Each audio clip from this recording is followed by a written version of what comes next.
Uniting Voice is a chance to articulate our studies verbally and share insights we have about the studies we have done. In our presentations, we'll be sharing excerpts from our short stories, short answer essays, our science work, our religion projects, and some of our business. Some presenters might invite questions. We encourage questions about the process that the adolescents have. We are excited to share all our work with you.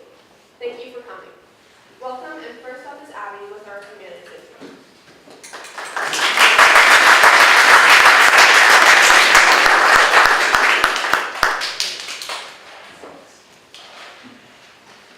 For our humanities study, we researched 5 major world religions.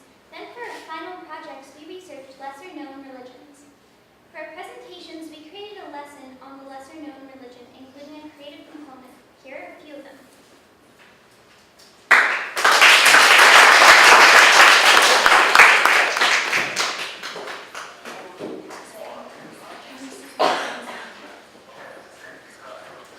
Hello everyone, my name is Lillian Hardy, and I will be showing you my religion lesson.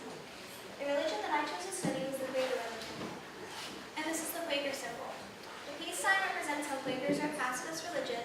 The no war sign represents how they don't go and kill people. And then the meeting place, that picture is of the meeting place, and the top one is the one is the Quaker wedding, which I will be talking about now.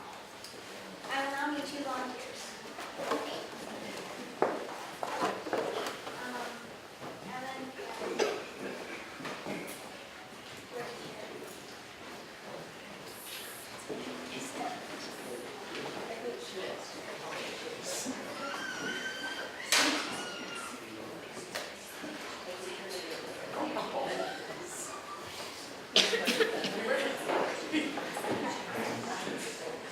These volunteers will represent the bride and the groom, and I will be representing the clerk. Before the wedding can begin, the couple has to tell the clerk that they would like to get married. I would like to take this woman as my wife. She does very well with children and treats them as she would her own. I have found her to be very hospitable and slow to anger. I would like to take this man as my husband. He is respectful to his parents and elder ones. He also makes great food. I will bring this up in our next meeting. At the next meeting, the clerk will bring up a topic and discuss it with the attendants. They will ask a couple questions and talk about some issues that may occur. So how do you two see each other in the future as husband and wife? Living happily together. Yeah. Once you are married, will you be cooperative with your spouse? Yes. Okay. I think that you two would make a great couple and should get married. Now that the clerk has approved the marriage, an oversight committee will be appointed to help with the wedding preparations. I will now need 2 more volunteers. Olivia and Ella. While they are setting up the chairs, I will tell you some things about Quakers. Quakers believe that only God can approve a wedding, and because of this, there is no official that marries them. Of course, a license from the court is required for the marriage to be legal.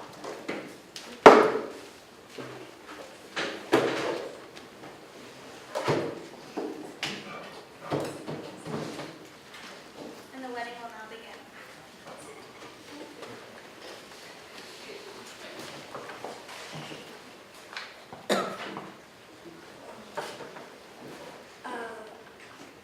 In the presence of God and before these our families and friends, I take thee, Georgie, to be my wife, promising with divine assistance to be unto thee a loving and faithful husband, so long as we both shall live.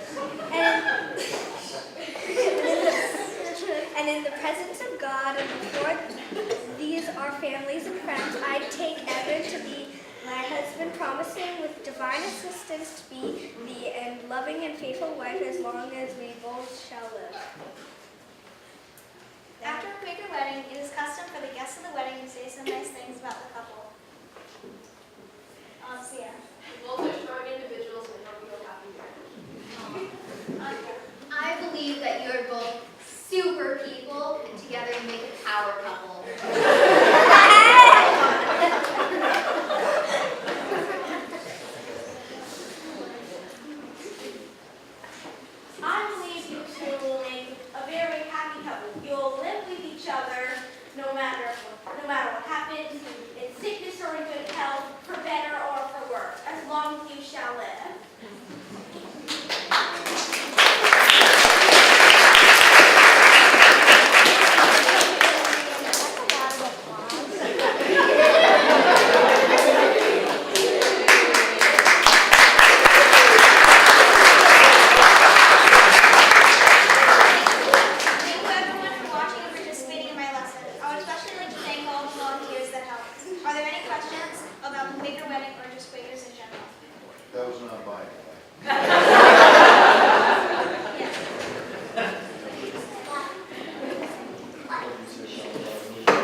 two people, and then there's like a priest behind them that would like say the vows, and then they would like say yes. Oh, okay. There's no one that does that. They say it themselves. What makes it legal then? They have to sign a paper, but I didn't include that in my wedding.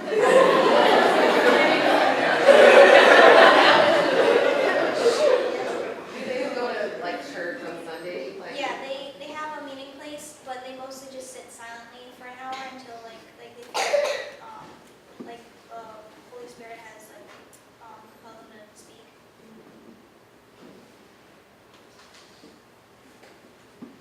Any other questions?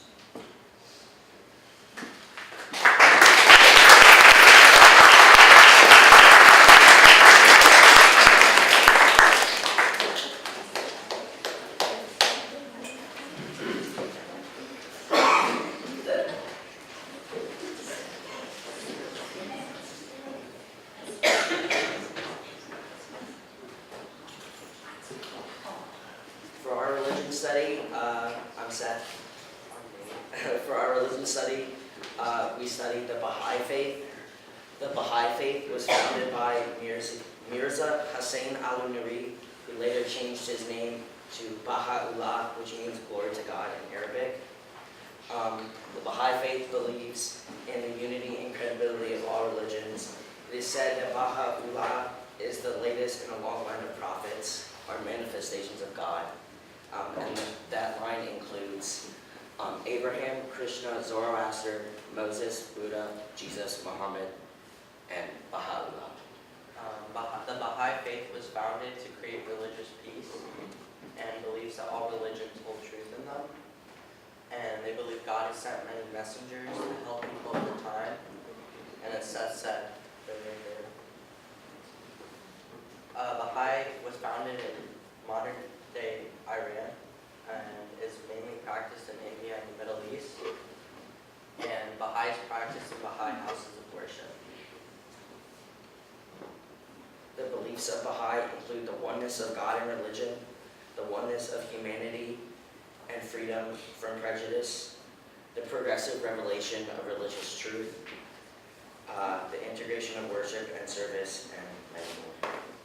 Like I said earlier, that they practice in Baha'i houses of worship. This is the one in Chicago, Illinois. Are there any questions? So you said it was created because it wanted to include, it believed that all religions hold some form of truth. Just, but I noticed when you had said, you omitted the first two people at the top of that picture, so, yeah. Are you saying, were there any religions that they didn't feel held truth? So Baha'i was founded to create religious peace. So it's so what they like incorporate every religion into their like belief system, and that's just an example of some of the prophets of religion. So like in Islam, they say that Muhammad was the latest prophet in a long line of prophets, which like includes all these people.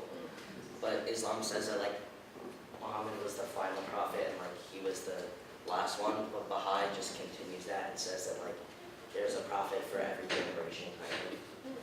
Are they pacifists? Are they what? Pacifists? They don't want to put in. Is there not a law, or is there not? I think it's Allah, but it doesn't really like specify. It just says they believe in one God. Yeah. What I is just- their text, their Bible? They don't really have one to just look at. Like they follow the teachings of almost every religion. So And there are scripts that Allah wrote.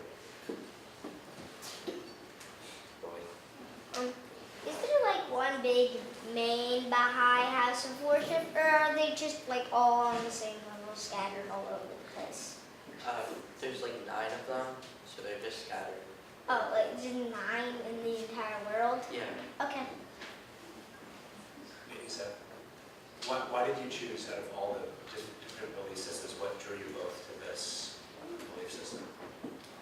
I was interested in it because when I first saw it, I was like, how can a religion include all religions? Because some religions kind of contradict each other. But like, I don't really figure out why, basically. How do they decide, like, who the new prophet's gonna be? Is there like a council of Baha'i people who just like, and then, I guess it just they keep adding, so just keep adding people? Well, if there's like another major religion, they'll add it. Okay. Because what they really do is they just incorporate the major religions. So like, they won't incorporate a very lesser known religion. But if there was like a new Christianity, they'd incorporate it. Do they have the equivalent of priests? They have like a person, I don't know what it's called, but they have a person at their house of worship. And is it women and men or just? It's both. They believe in equality of all genders. Last question. So you said that the Baha'i religion includes like most of the religions. Does it include the Baha'i religion, as in, do they have their own prophet of sorts? Or? Yeah, this is Baha'u'llah right there. Okay. So yeah, the reason that the last two are not pictures of actual people, they're words, is because in Islam, you're not supposed to represent Muhammad because humans were created in the form of God. So Baha'i continues that, so that's just their names in Arabic.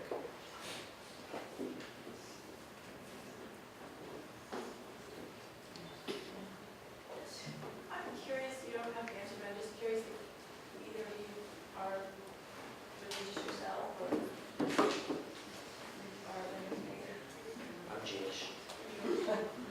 I'm Christian, I'm just not very religious.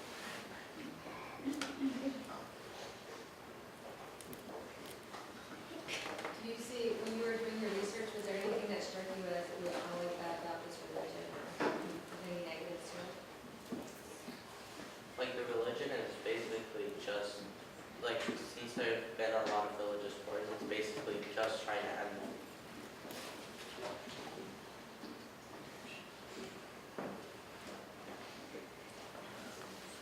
I was wondering, in the past, I've looked at charts that have talked about homosexuality and religion, and a lot of religions are very tolerant of homosexuality. I was wondering if that was within the scope of what you researched or not. Thank you. I mean, from what I researched, Baha'i is pretty accepting of all walks of life. We don't know 100%.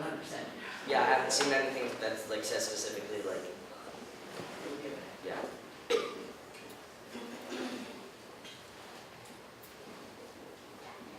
Thank you.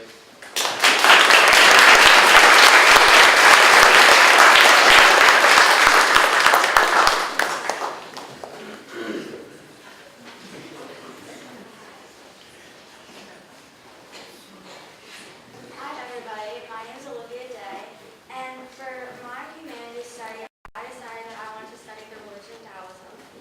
Taoism is a Chinese philosophy created in 500 BCE. I chose to study this because I was really curious on how Taoists lived their lives and why they decided to practice it. As I was researching, I came across that Taoists focus on the roots of kindness, compassion, simple lifestyles, grace, never striving to be first, with modesty, while showing a colorful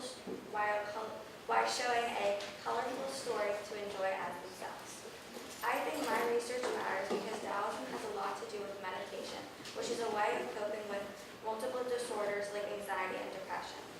I have anxiety, and I know that taking a moment out of my day to either take deep breaths or going fully into meditation always helps me. So I want to show others that it can help them too, and this is why my research matters. To show how practicing Taoism and meditation can truly help them through tough times.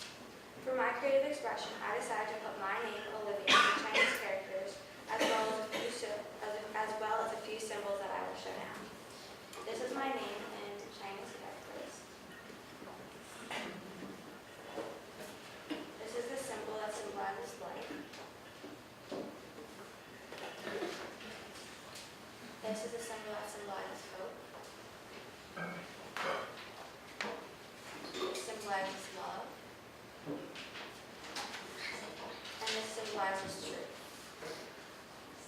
any questions, I'll be happy to answer them at the gallery. Thank you.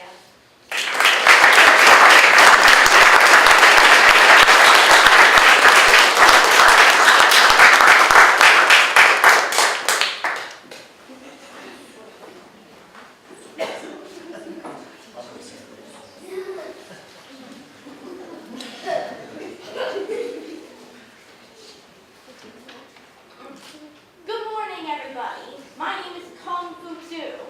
You may also address me as Confucius, as the Jisoo people from Rome and the Western people refer to me as. Today I am here to teach you all a lesson, a very important lesson that is, of how I founded my famous set of beliefs, known today as Confucianism. I was born in the year of 551 BCE in the city of Chufu, in the state of Lu, in the country of China. When I was a small boy, I was a very passionate learner. I spent my days in libraries with my nose in passages of ancient Chinese texts. Now, when I was about your age, 15 years to be precise, I set my heart on learning. I began to go deep into my studies and started to find myself a job since my family was very poor at that time. For a long time, I desired to work for the government as a public official, and for 12 years, I searched for areas in which they will hire me for this position. Then I did get to work for the government, yet as a manager for a local granary. It's because we use grain as our local currency these days. And while I was working, I had discovered how unkind people were treating each other. They were growing cynical and did not have any moral character. I instantly knew this behavior must come to an end. And to take action, I became my ethical and now famous teachings. I taught many groups of young men how to be shungsu, or model citizens, in order for us to show others how to live a moral life and to create harmony throughout our nation. For those who practice Confucianism nowadays, to be shungsu is to be models for each other through our actions to create a peaceful environment to live in.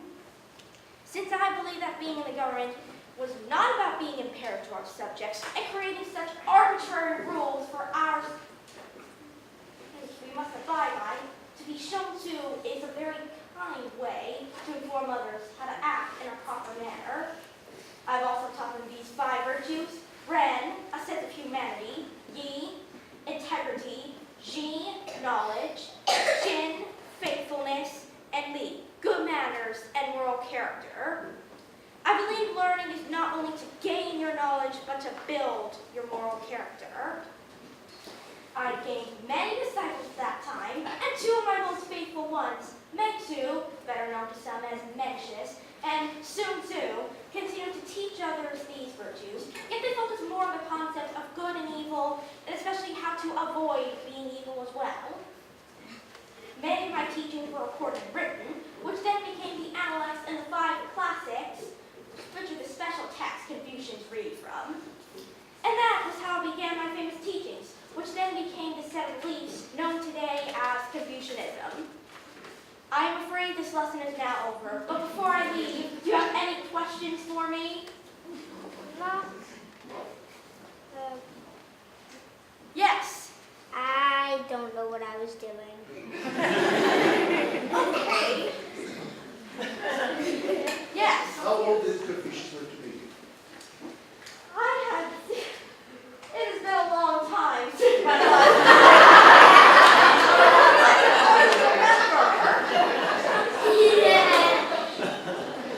Yes.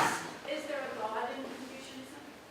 No, Confucius is merely an atheistic religion, yet they do turn to me, and I'm very well respected. I'm not worshipped like a deity, though I used to worship my ancestors when I was young.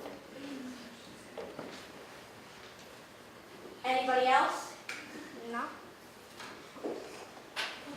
Yes? Yes? Do you have followers in all parts of the world? Where are they? Well, I cannot count every single member of this. But there could be, I think it's 1.08 million Confucianists. Yes?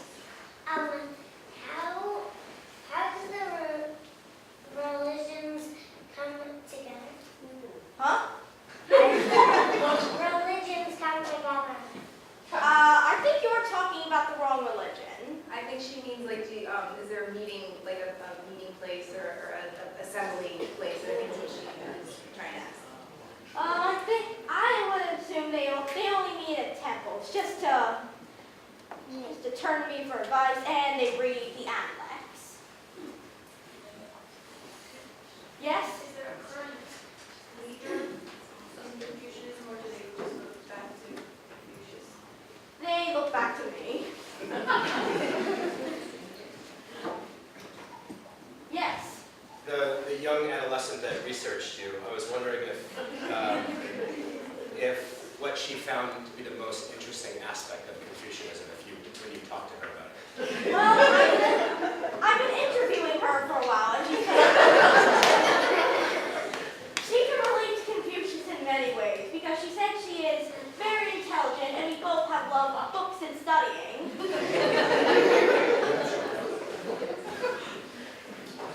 Anybody else?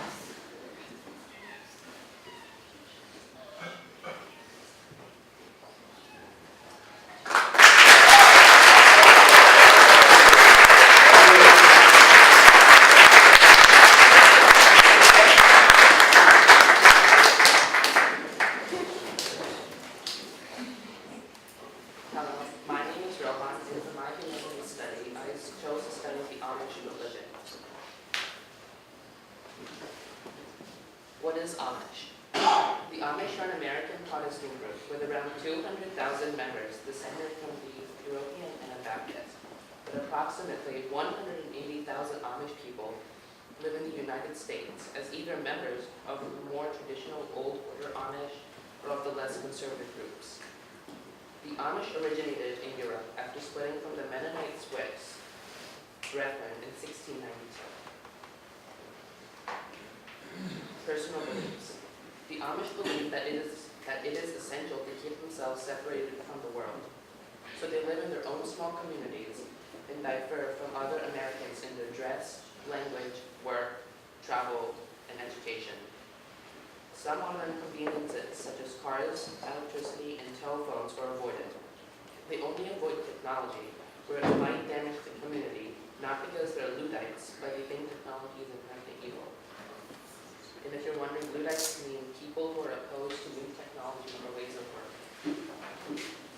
The Amish consider themselves either Protestant or Catholic.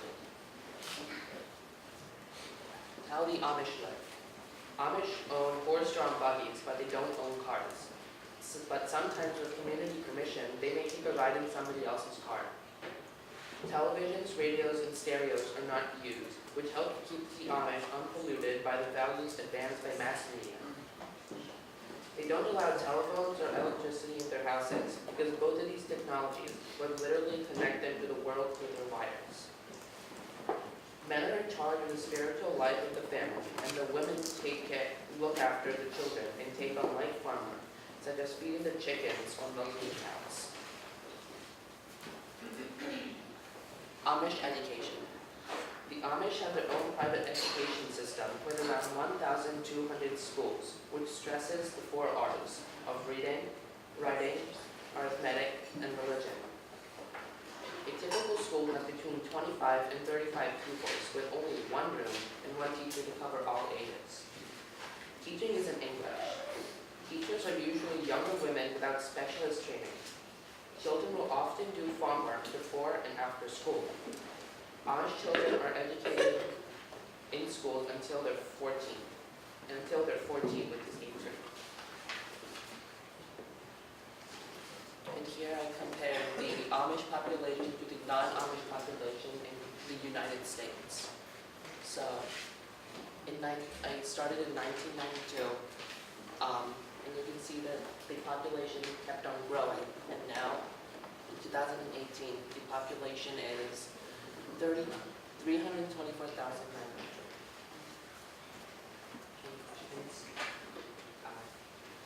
So when you were talking about the 4 R's, arithmetic and writing don't start with R. Why are they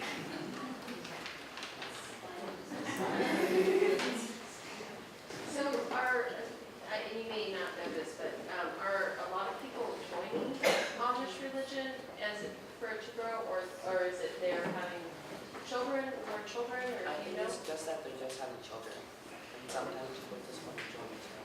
So.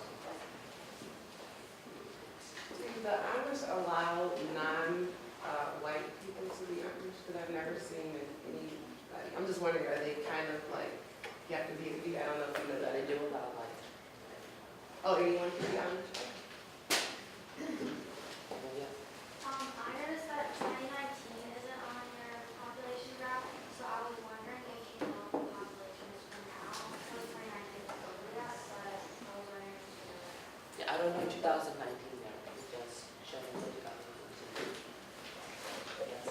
You said that they stopped going to school at age 14, because when you went to high school, college, PhD, if they would have to leave their religion, do you know why they stopped at 14? They stop at 14 because they think it'll like ruin their religion. So they had a case with the Supreme Court and like they agreed on ending on 8th grade. So If a child wants to continue on to, say, public high school, and their parents support it, that would they not be allowed to do that? They have to be excommunicated? I think if they want to, they can, but the parents want them to just learn how to do the formal, get ready for starting families. What about medicine, if they need an operation, they have to go to the hospital, do they not? Do they perceive that as technology, or? I don't know, but I know they have like little kind of hospitals in their area, so they can go there. Rohan, what was the most fascinating, like what was the most interesting aspect of their belief system for you personally? I thought it was interesting that they think that technology is evil. Anyone else?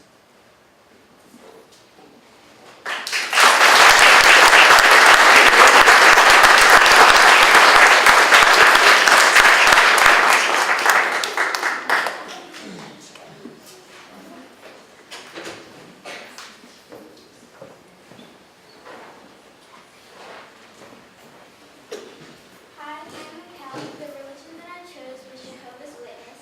Now I'll be sharing the main ideas of Jehovah's Witness, and later I'll demonstrate one of their significant practices. Jehovah's Witness originated as a branch of the Bible study movement. Country of origin, United States, founded in the year 1879. There are 8 million practitioners worldwide. Their sacred text is the Holy Bible. Deities worship their God, or as they call him, the Jehovah, and Jesus Christ. Their worship house is Kingdom Hall. People who specialize are called elders. Significant practices: Passover, annual meetings, conventions which happen every year, assemblies, and spreading the word / sharing about their religion. Significant holidays. There are no significant holidays practiced in Jehovah's Witness because they believe that holidays are pagan origins. Special dress. There is a formal dress where you're going door to door. For the men, suits, and women dresses. Jehovah's Witnesses go door to door to spread word about their belief system and spiritual issues. A watchtower is a magazine that focuses on different topics that they believe. Now I'm going to demonstrate Jehovah's Witness door-to-door evangelism.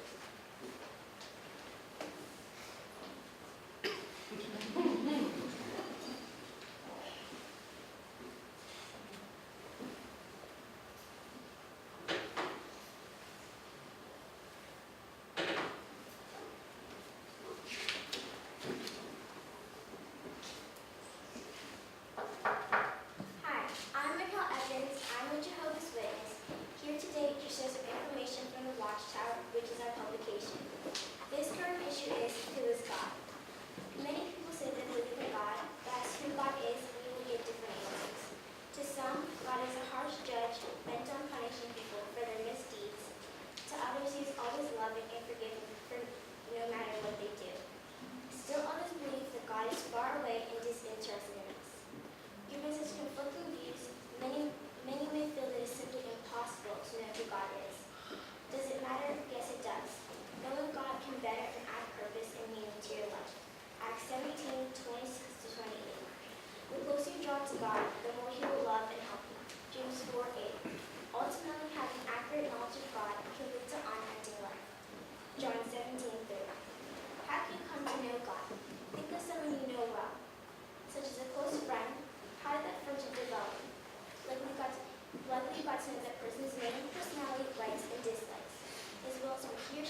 yourselves who is God to you. Thank you for your time.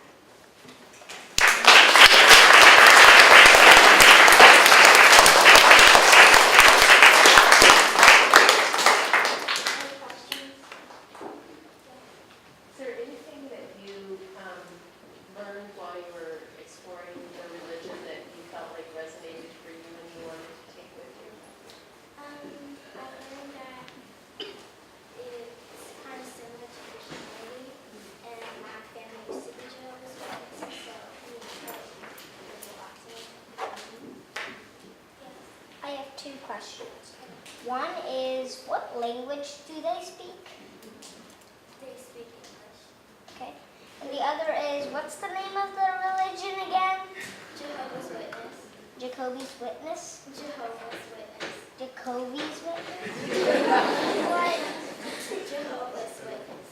Jacobus? It's Jehovah's. Jehovah's? Yes. Okay. Jehovah's. Yes.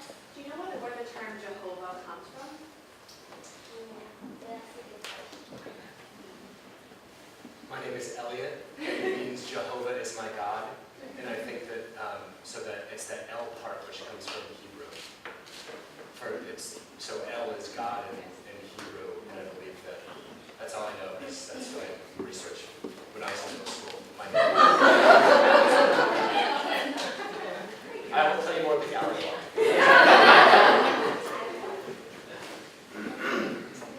So do you think that the going door to door is effective?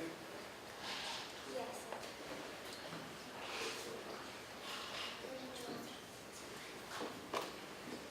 Okay. Do children go door to door or just adults? Some children do, but not that often.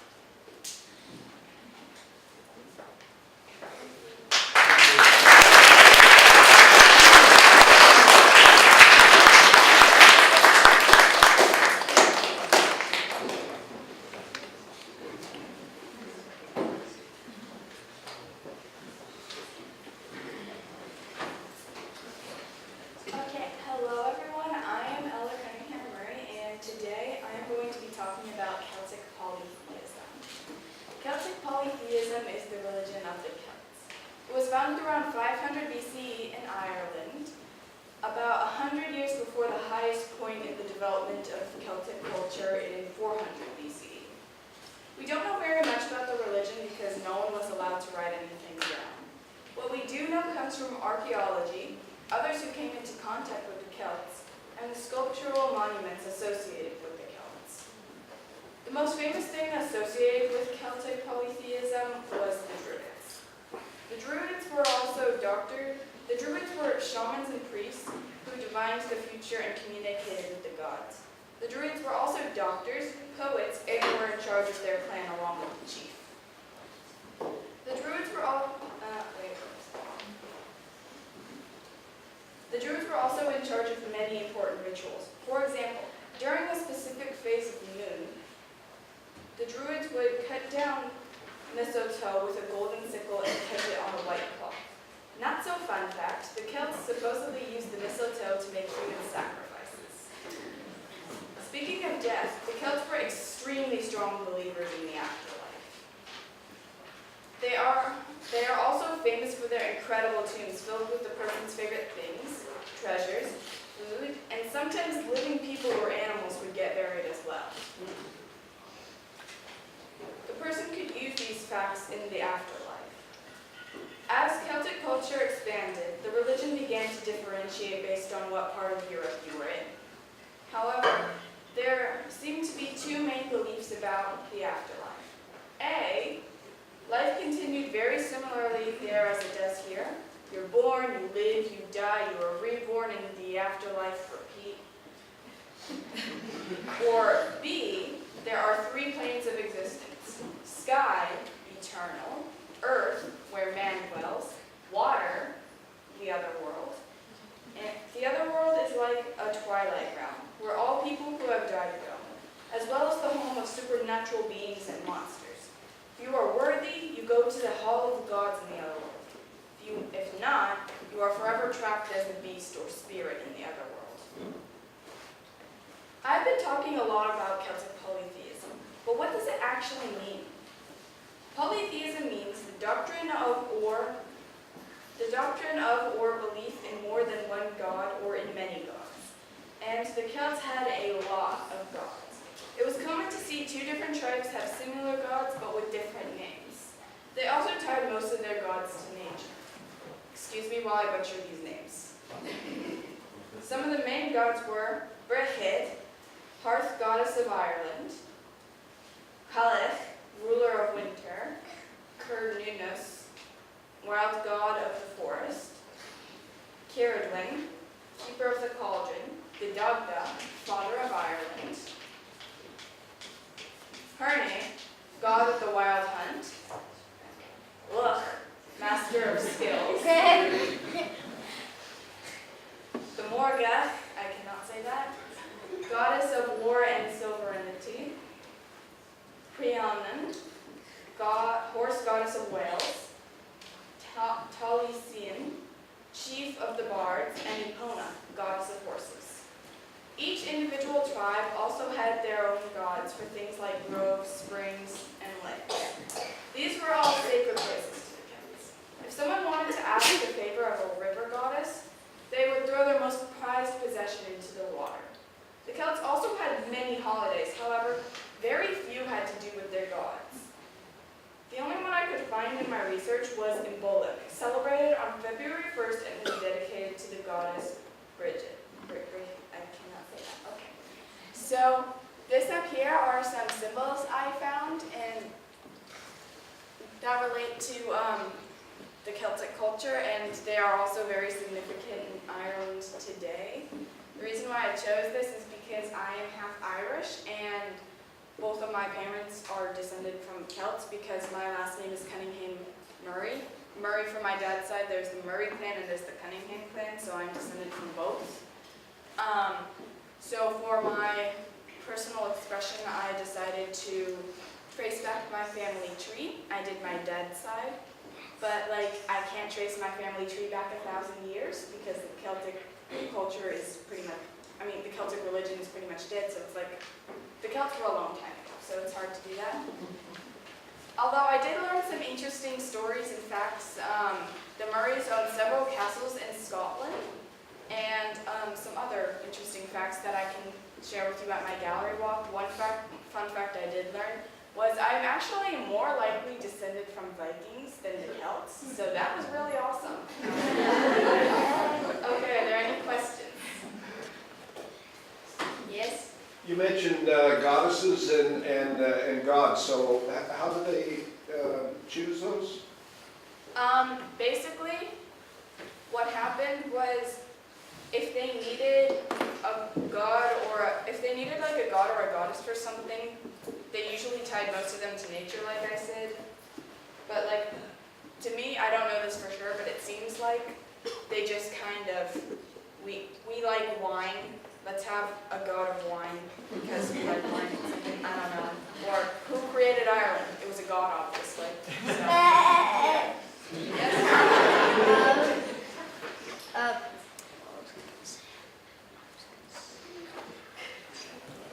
Oh yeah.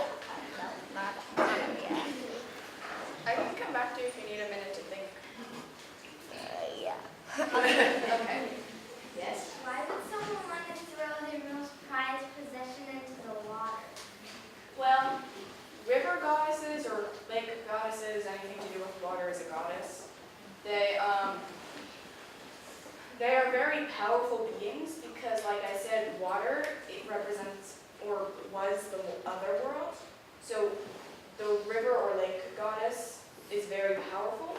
So sometimes it would even be like your own child, but let's not get into that. But that was only in very few cultures. It would just be, if they needed a favor, for example, let's say my sister is very sick and I want her to get better.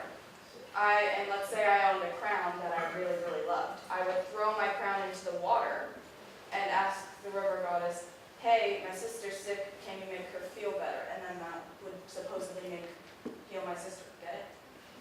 And they only did child sacrifices and very, very, very few plants, but like that's a thing. So, any more questions? Yes? I remember buying, is there like a capital, or like, do they have like a meeting place or anything? Or is there just like a capital or anything like that? Well, they had clan meetings where the druids and the chief would lead, but that was mainly the chief. They would also have several spiritual gatherings, but those usually took place in like groves or like by water. Like I said, those are sacred places. And usually it was druids only, so not really, no. Any more questions? Yes? How did the Celtics eventually die off? It was a lot of factors. So basically, the Roman Empire was the main reason. They started expanding and killing off the Celts or like changing their religions and ways. Ireland was actually the place where Celts survived. So like they were either killed off or changed everywhere else. In Ireland, they kept going, but it eventually died out after a couple hundred years because people just stopped practicing it. However, like these symbols, Celtic culture can be found in Ireland again. So, yeah. If you are descended from Vikings, what would be a cool thing about that, and what would be a negative? Well, a cool thing is they had a god of skiing, so that was pretty awesome. I don't know what a not cool. I guess a not cool thing would probably be most people's perception of Vikings is pretty wrong. They weren't like bloodthirsty savages. They were more like trading people. They traded and they didn't wear horns on their helmet. That's not accurate. Yeah, I know. So like, just forget everything you know about Vikings. I still think it's pretty cool, but like, they don't really, not murderers, so. Yeah. More questions?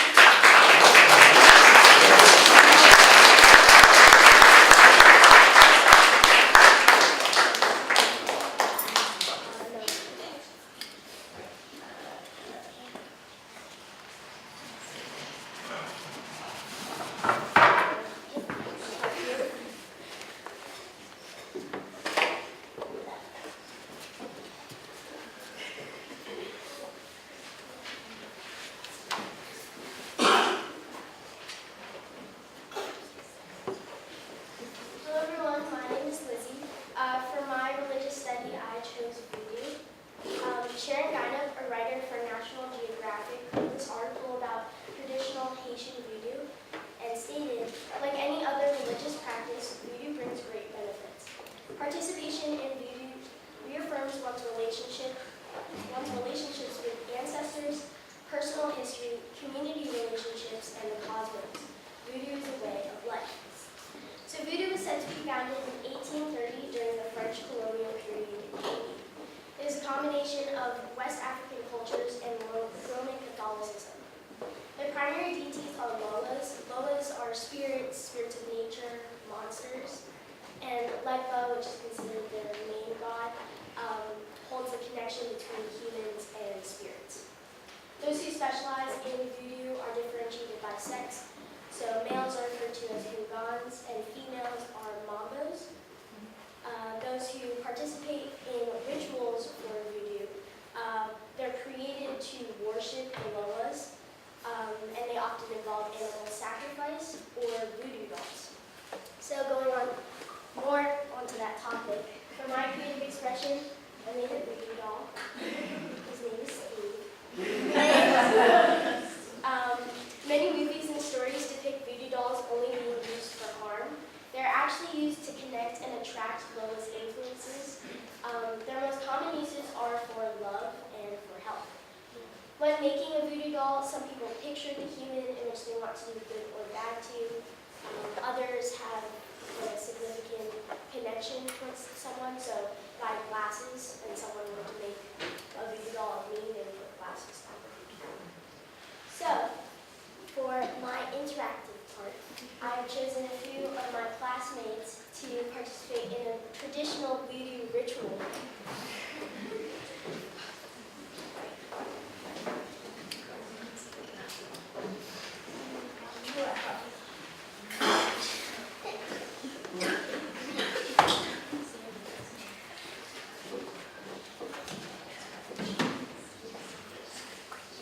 So a voodoo ritual normally begins with a Roman Catholic prayer, and it's normally outside, but we're not doing that today.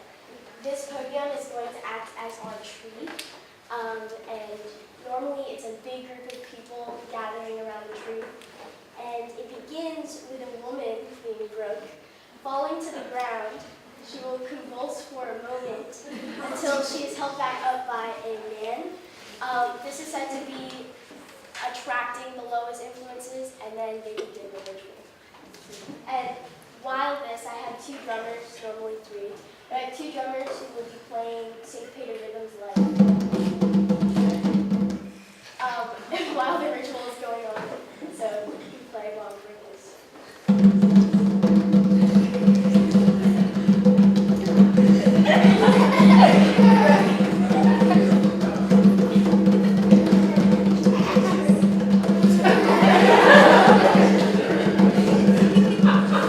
And typically I would have rum, but I won't do that.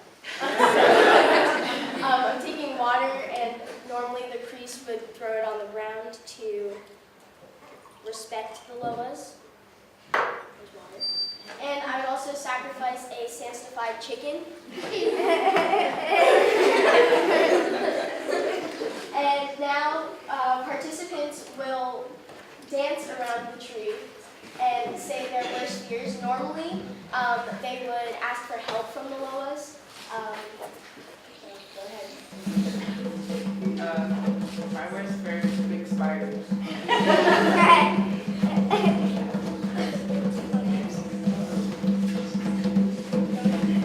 My worst fear is blowing up. Okay, my worst fear is corpses.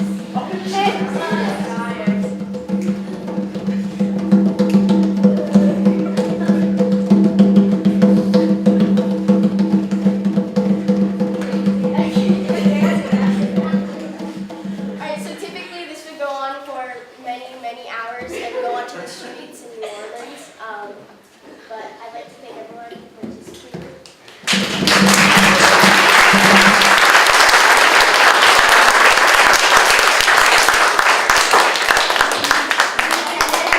Does anyone have any questions? What kind of chicken was it again? It's like a holy chicken. That's Chicken. yes.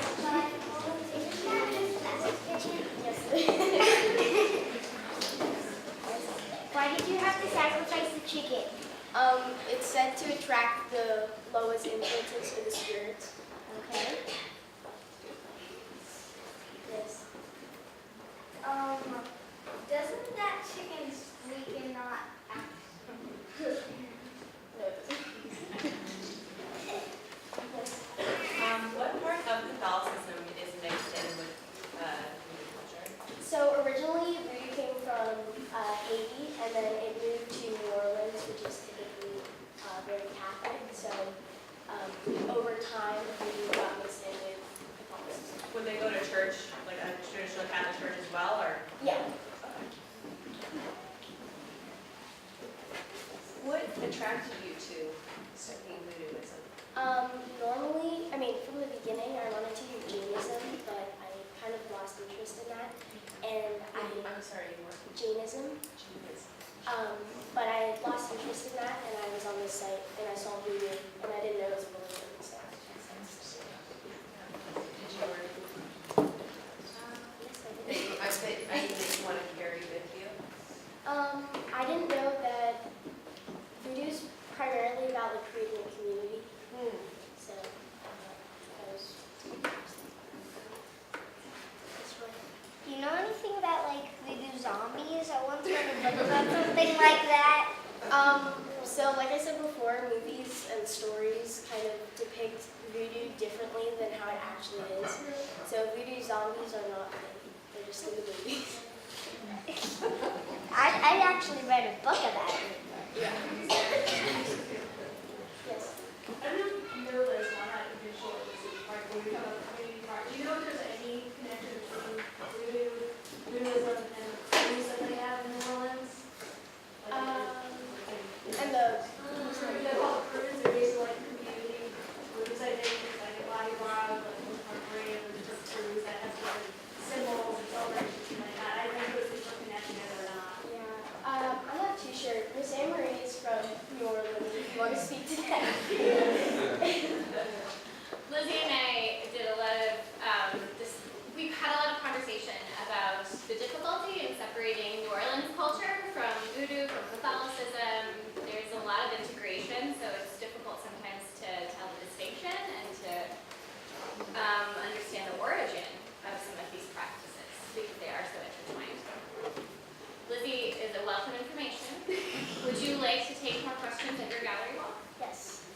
if you want to speak to me more, you can leave me a message.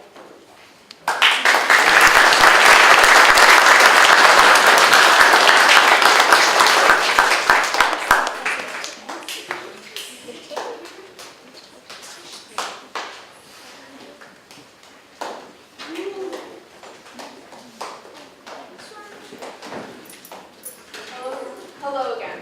I'm now here to introduce personal projects. These projects adolescents have worked on with their own independent time.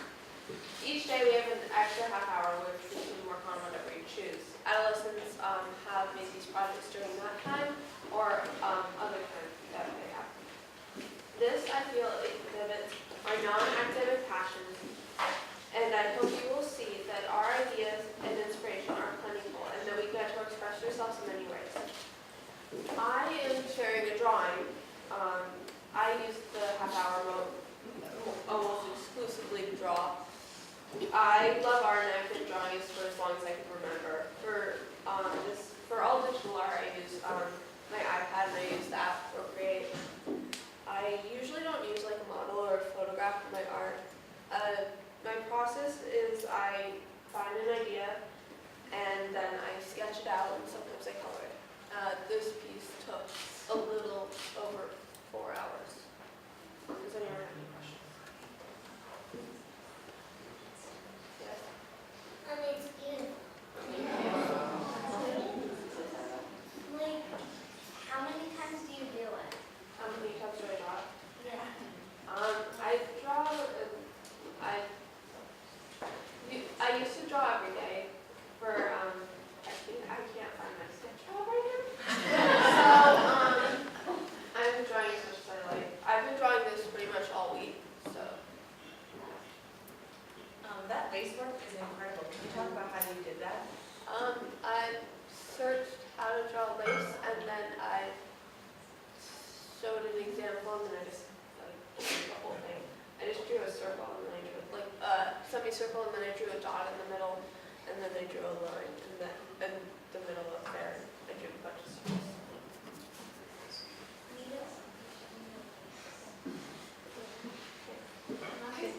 Can you show us a little of your time lapse? No, I didn't send. Oh, you did, yeah. It's 3 minutes, so it's too long. Well, just a little. Yeah. Can you name it? No, I don't have a name for it yet. Yes. Who are some of your favorite artists?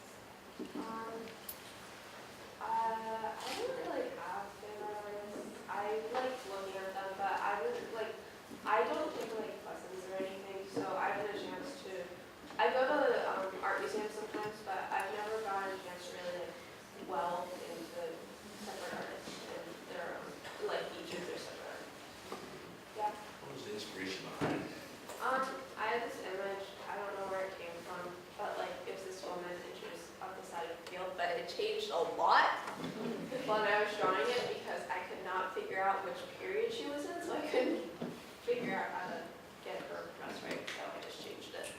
And she loves it. Does anyone else have any questions? Yes? Is it different drawing on a sketch pad versus an iPad? Yes, yeah. When I first got it last year, my iPad, I was difficult for me to draw on because I'm used to drawing with pencils and having it dull, and then the paper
but for sometimes you do like a little ball for the nose and then 2 balls for the nostrils.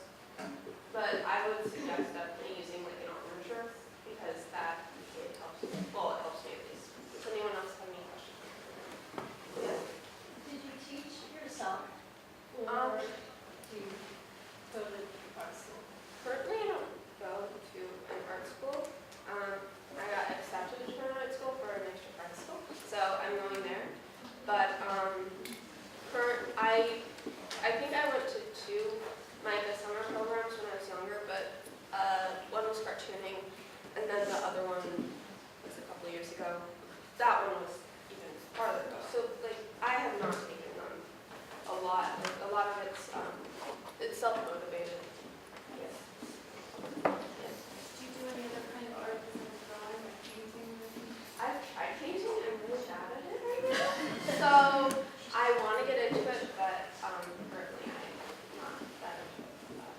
Yeah. Just time-wise, what do you think your allocation is? Pencil, paper, and electronic? Like how? Yeah, just in your normal, like now, for a modern young person, you electronic. Wait, I'm confused by your question. Are you asking how long it takes to draw each one? No, how much time you spend, do you think, drawing on paper? Or is it 50/50? Personally, I think it's more 70-30, like more on the sketch pad, because I can bring my sketch pad everywhere and I just draw on it. But like this, I use it at more specific times. So, does anyone have any more questions? Okay.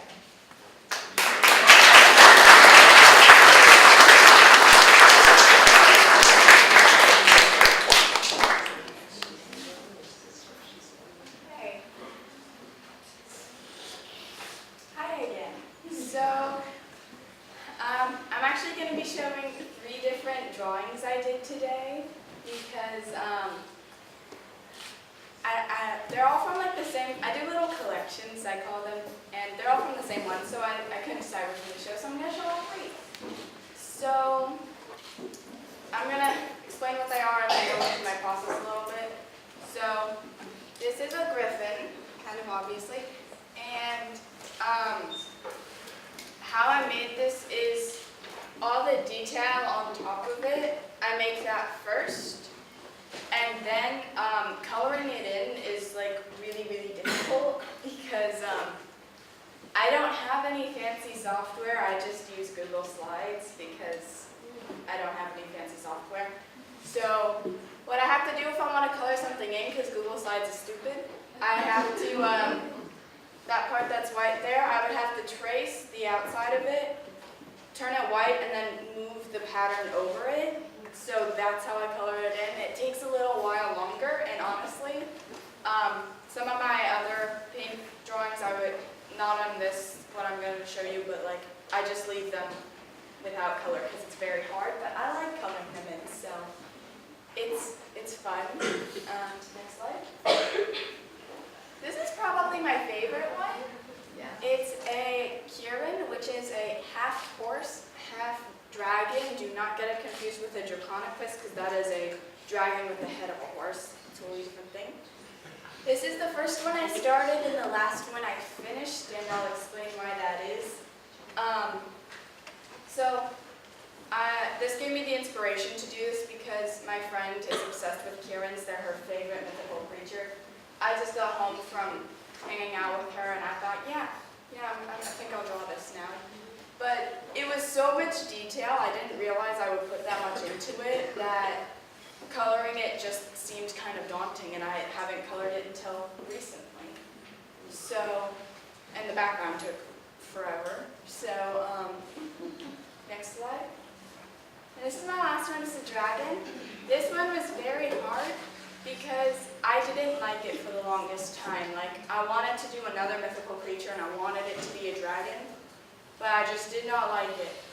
And it took me so long, and then I decided, okay, I'm going to change this from, it was originally yellow, I'm going to change it from yellow to red, and I'm going to make it look adorable, because I wasn't liking it how it was, so I had to change. But I still kept some of the yellow in it, and I think it turned out really good. So is there any questions? Yeah? Did you paste these pictures? No, I made them. Yes?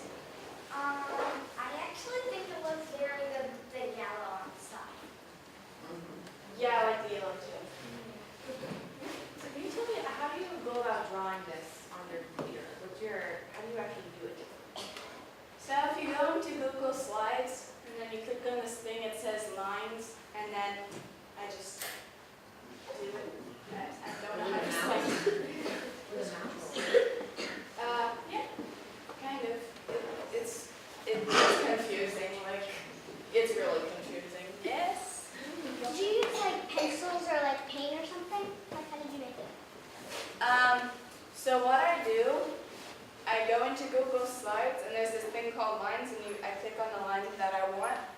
And the two that I usually use, because there are different line styles, I usually use either curve or polygon because those are the only ones that I can do consistently. The rest I just gotta hold, and that's gonna hurt my finger, so I don't like that.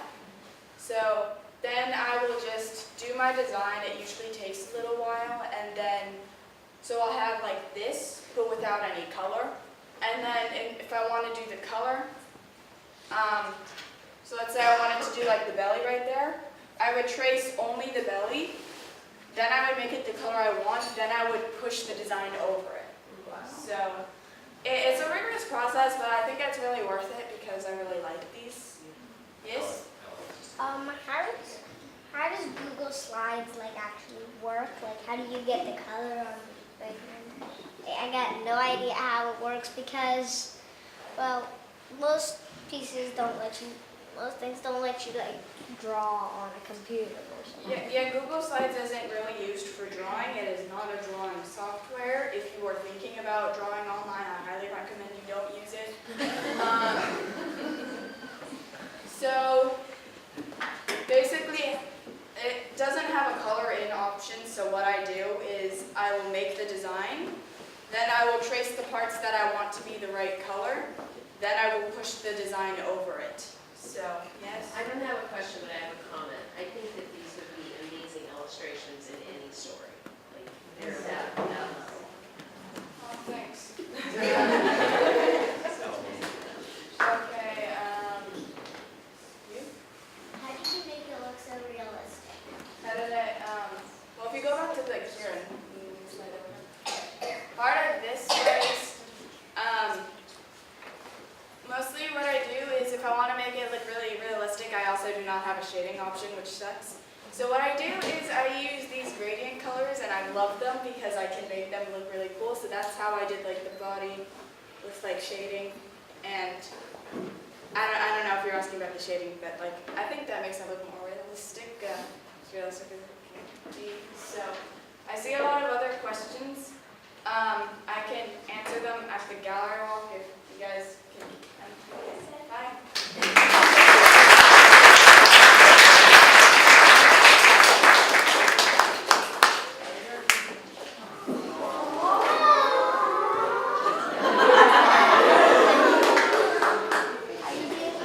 Hi, I'm Elaine again, and for my next project, I'll be showing you a drawing that I made of this cat. This isn't a drawing, this is a picture. But, and I'll be showing you a drawing of my friend's cat, Belle, and an incomplete drawing of my cat, Chuba. And I'll be also explaining the process, and I did this on Adobe Sketch. So first, for my friend's cat, Belle, I took a picture of him, and then I outlined him with red so I could see it easier. But I just wanted to draw him, so I outlined just him. But he was missing part of his paw, so I had to draw that in. Once I did that, I could color him in. And so then you can see that he's colored in. And then I took the background away, the picture away, because I didn't need it anymore. But I noticed that there's a lot of little tiny white gaps in it.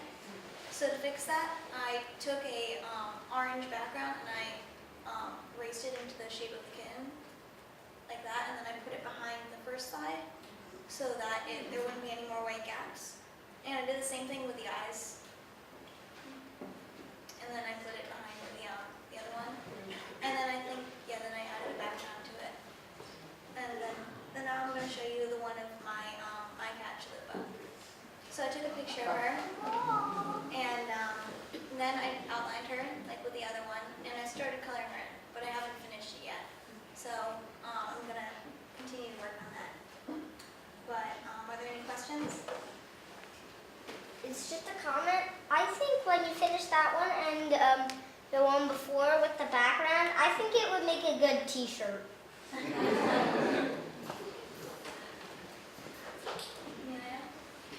Actually, I think you should finish it. When you finish it, you should probably put some details like a horse or something.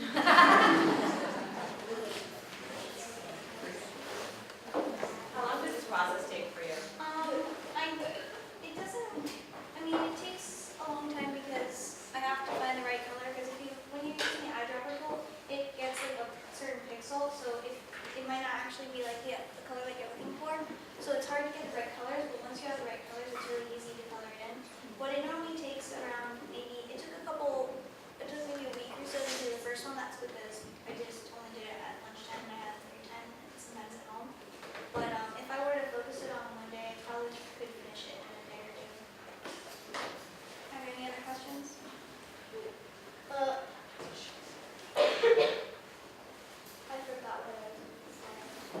Did you have instruction to do this, or did you just I figure it just out? kind of did it. I was drawing, I wanted to draw something and Mr. Elliott suggested we have to me because I needed something to draw on, so I did that.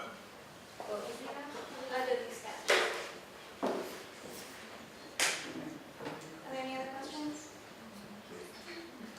Amelia, again? Actually, why didn't you color in the inside of the ear for me? Because I have, of this one? Yeah. Or the other one? Because I haven't finished it yet.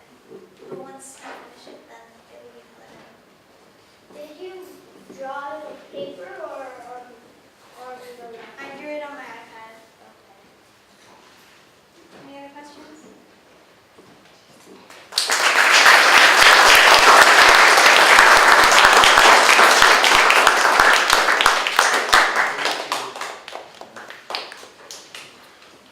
Okay, hello, my name is Nyla Mingo, and after a very successful basketball season that the school has had, a question that everybody had was, does shooting form matter? In my opinion, yes. Some of the best shooters have good form.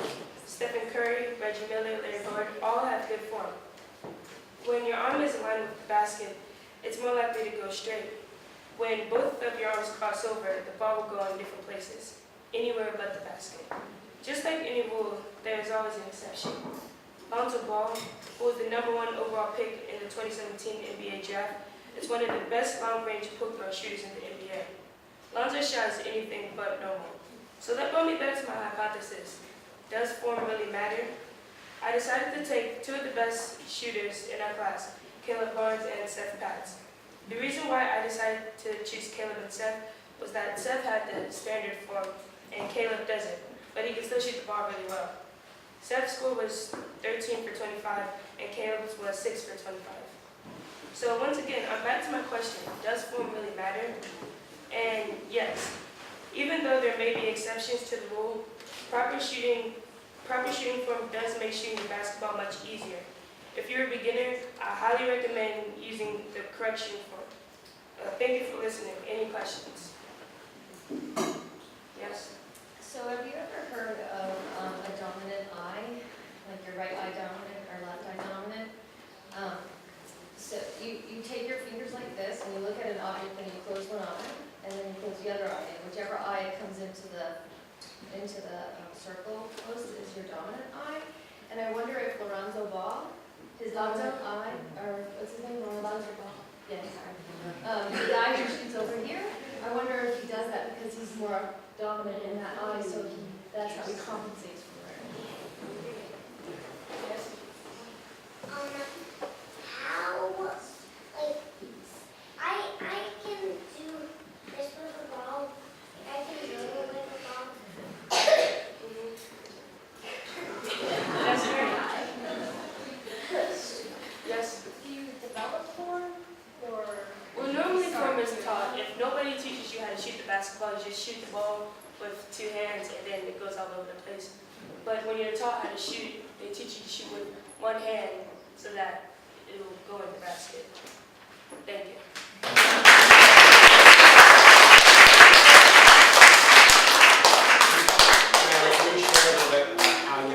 Can you share a little bit about how you gathered the data, like what you did with Caleb and Seth to get your results?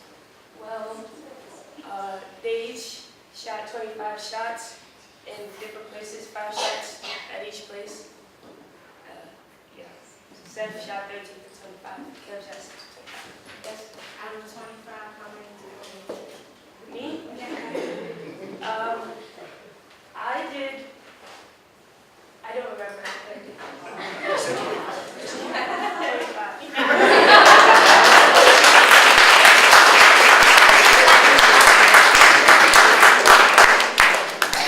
I was a shooter, I was.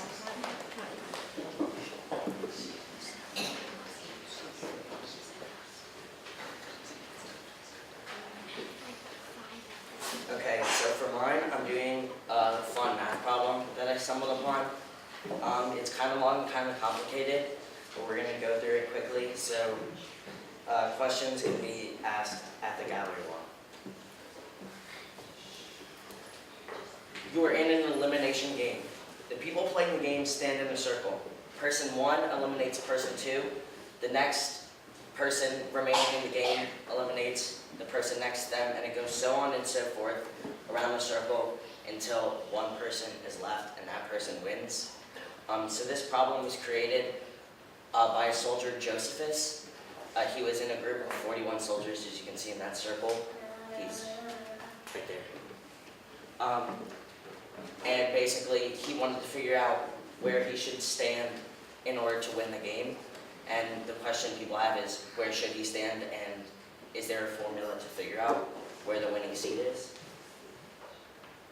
So if we think we want to figure out what the winning position is if there's n people in the circle, so we'll put n as the number of people in the circle, and w of n is the winning position. So if you have 8 soldiers, we know that the winner will always be odd, because in the first go-around of the circle, 1 goes first, and 3, 7, no matter how many soldiers there are. So after the first round, all the evens are eliminated always. So like, there's an example. So I did a bunch myself with the circles, and I filled out, and there's 2 more slides of that. So if you look at this, you can start to see like a little bit of a pattern.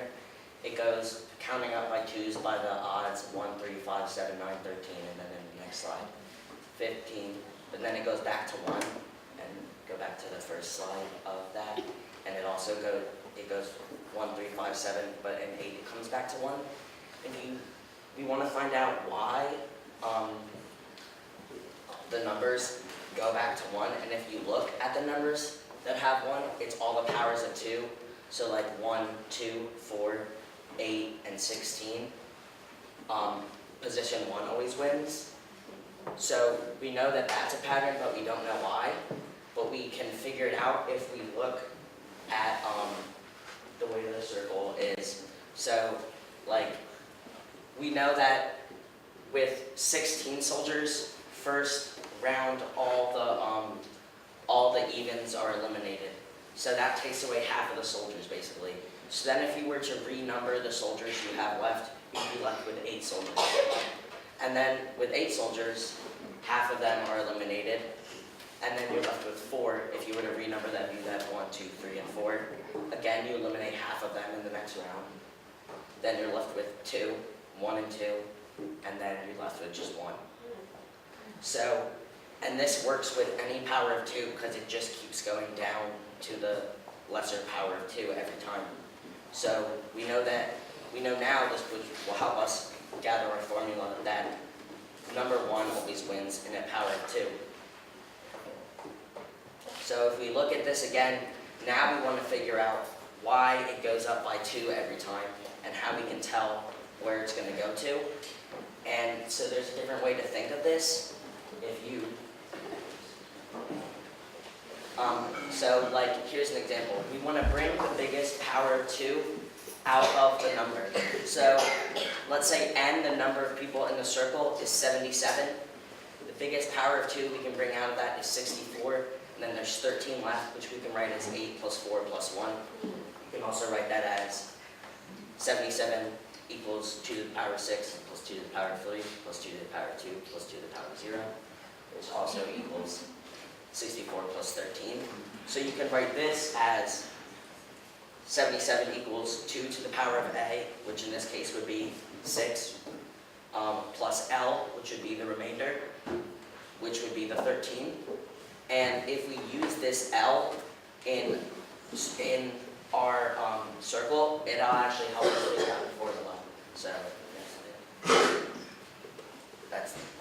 so if we do one with 13 people, the biggest power of 2 we can bring out of 13 is 8, and there's a remainder of 5. So if we make a circle with 13 soldiers, and we go 5 turns into the circle, so turn number 1, 2 is eliminated, number 2, 4, number 3, 6, and number 4, 8, number 5, 10. Now we went 5 in, which is what L was, and now we can see the dot is above 11. It's 11's turn. And if you count the remaining soldiers, if you were to renumber it, there's 8 soldiers left. And we know 8 is a power of 2, And in a power of 2, the soldier that goes first always wins. So in this circle, using L, we know that 11 is going to win. And if you use all the information we've gathered, we can see that the function of n, W of n, the winning position, is actually 2L plus 1. Because in 13, L was 5, and the winner was position 11. So 2L is 10 plus 1 is 11. And it works for all of the different ones you do. And it works no matter what. And that makes all the problem. And for the original problem that Josephus had with 41 soldiers, 19, the position 19 would be where he would stand in order to win the game. Thank you.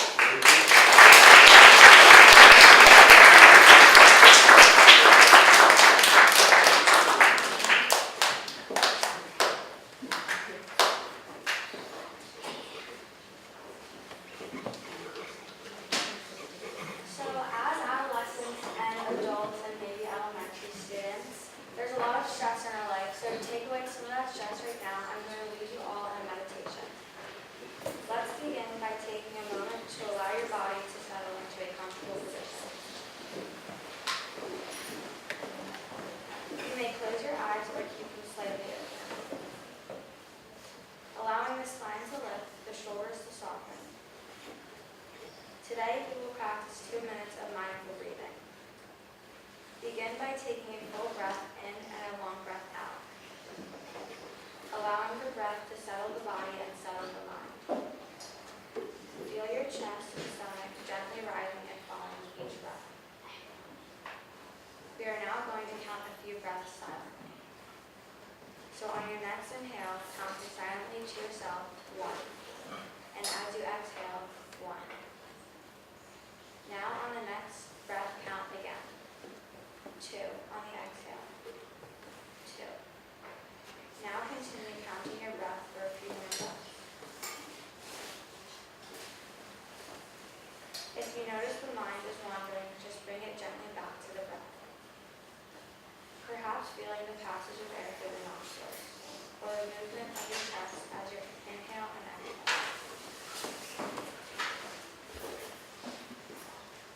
Now with one final breath and out breath, noticing any sensations or feelings in the body. And when you are ready, gently opening your eyes and returning to your day.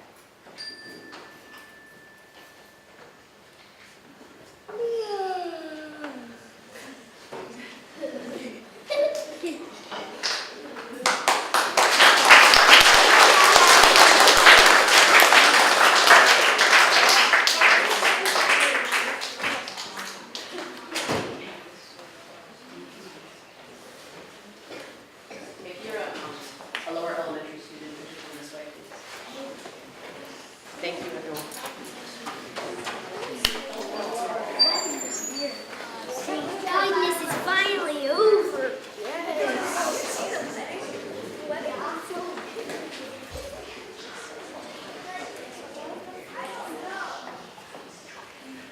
Hi everyone, I'm Annika Wagner. This trimester we read many short stories, and then we would have to write interpretive questions and then write short answer essays to respond to those questions. I chose to share with you an essay I wrote responding to an interpretive question I had on a short story, Tiger Menu by Amy Becker. My question was, what is the nature of the sisters' relationship? The sisters' relationship is unhealthy because the narrator relies on her sister to fix her problems, and the sister relies on the narrator to have problems in need of fixing. When the narrator has a problem, she goes to her sister because her sister will jump in to fix it. Quote, the only way she can relax on a flight is if I'm there, because I'm always having some kind of crisis, and she focuses in and fixes me and forgets her own concerns. I become her rib 10 line. In general, I call her every night and we talk for an hour, which is 45 minutes of me and 15 minutes of her stirring her tea. End quote. The sisters rely on each other to fix their problems instead of fixing them themselves. Now, I will take questions at my gallery walk, so you can come and find me then.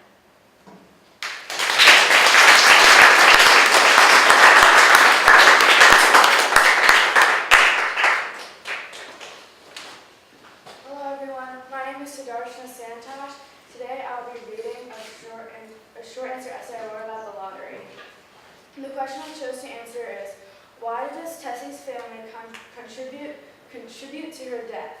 My response was, in the short story, The Lottery by Shirley Jackson, when it comes to the lottery, the villagers know it's time to kill no matter what. On the last page, Bill forces his wife Tessie to tell the truth, and her own son Davy is given stones to kill her with. Quote, Bill Hutchinson went over to his wife and forced the slip of paper out of her hand. It had a black spot on it, and some gave little Davy a few pebbles. End quote. All in all, no matter the cost when it comes to the lottery, people even kill loved ones. I'll take questions at the gallery walk.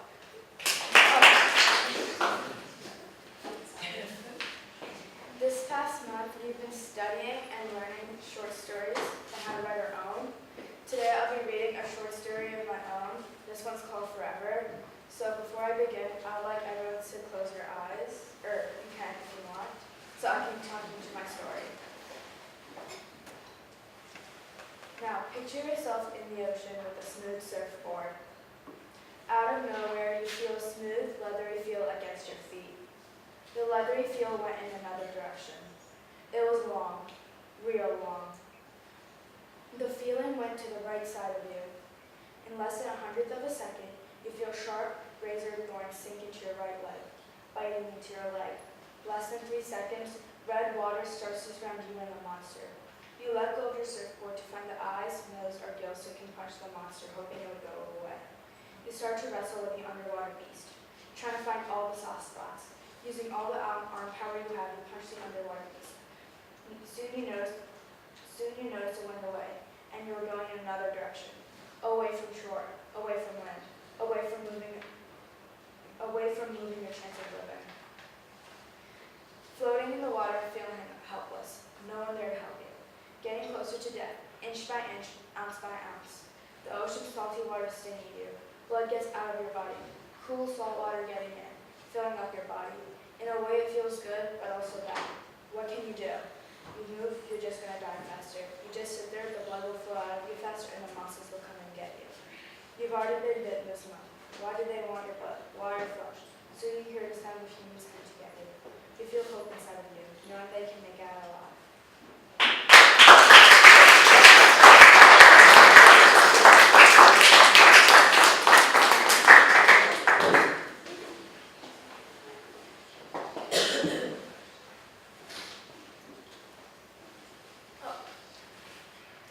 Hello, my name is Mayo, and I'm here to read an excerpt of another short story that I've been writing. It's called Blackberry Forest. The city of Baltimore is always a nice place to be. There's the sights of famous buildings and art, the sounds of vehicles driving by, and the occasional and awfully catchy music, and the coming and going of all humans and other dogs. Whoops, forgot to introduce myself. Sorry. My name is Blackberry, like the small, sweet fruit humans like to eat. If there's anyone who named me that, it was my mom. She knew about those tiny, sweet fruits, and she thought I was tiny and sweet, but not too sweet, and I am not fruit. In case you haven't noticed, I'm a dog. I'm mostly Cairn Terrier with some pug, and the smallest of all my litter mates. Till that one day, that big red thing with 6 wheels went, honk! In other words, that was the last day I was with my mom and siblings. Ever since that day, I was living alone near an apartment building. I'm usually all right being alone, but sometimes I look up at that building and imagine what life is like. Still, really, I'm fine being alone. Now, whenever I look up, another friendly face looks back at me. Another dog, that is. I could tell she was observing me for long periods of time, knowing how lonely I am. I often see her outside, and I'm really wondering what that strange dog has to do with me. Though I may not have fully known her, she's a tad larger than me. She's got hazel eyes, golden brown fur, and pointed ears. She must have been one of those throwback Pomeranians. Whether I know her name or not, I am not open to having some stranger meddling with my independent life. If you're still interested in reading the rest of the story, feel free to stop by my station and you can read and have questions answered. I'll see you there.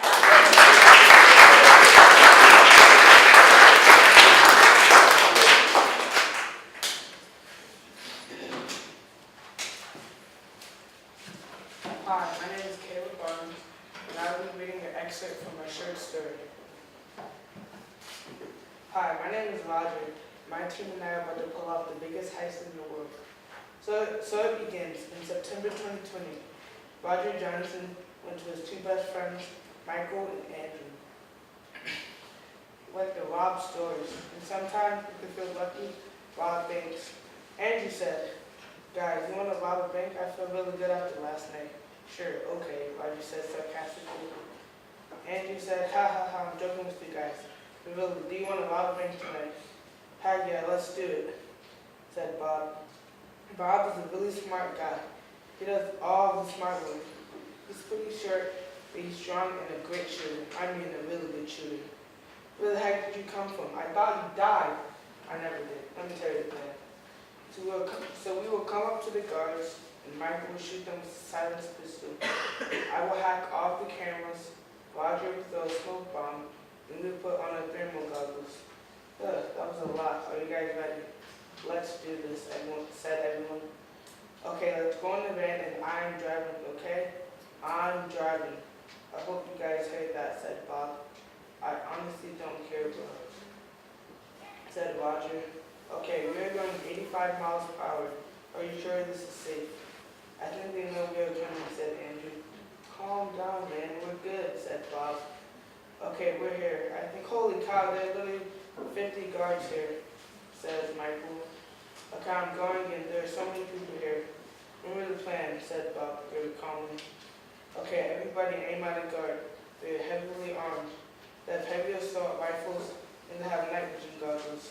Everybody shoot people at the entrance, so we can get the first away robbed," said Bob. "Headshot. They're shooting back," screamed Michael. "I'm trying to hack the cameras. I need to get closer to hack them. I need somebody to go with me," Bob screamed. "I'll go," said Andrew. "Okay, come on." "Okay, I'm almost done hacking," said Bob. "Yo, hurry up, they're coming around us." "Ah, I got shot," Andrew screamed. No, Andrew, no. "I'm about to shoot these people." "Kill them for me," said Andrew. "Put your hands in the air right now," shouted the officer. Michael, Roger, and Bob were all captured and going to jail.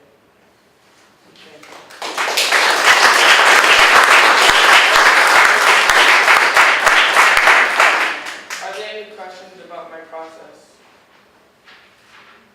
Yes. How did you pick the names of your characters? I just used multiple resources like different things that include heist. I just took those names. Yes. Do you have a favorite heist movie? Not really. So you just were inspired just because? I was randomly picked. Okay. What was the most difficult part about writing this scene? This was a really hard scene because I didn't really know how to explain like how things happen. Like I wanted to make it where you could picture it in your mind until it's actually happening, and that was pretty hard doing that. Thank you.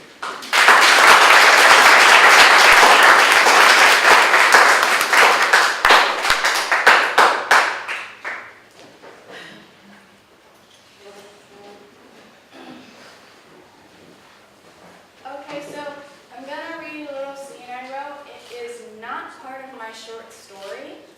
I couldn't decide on what excerpt from my short story to choose, and I really like this scene I wrote. It has nothing to do with my short story. So I'm gonna read it. It's about a little boy in a war-torn area. So I think back to how I got here. First, dinner. Then came the alarm. Then I lost everything. Then came the running, and running, and running, and tripping, and falling. That one mistake that ruined everything. I wish I had worn my strap shoes.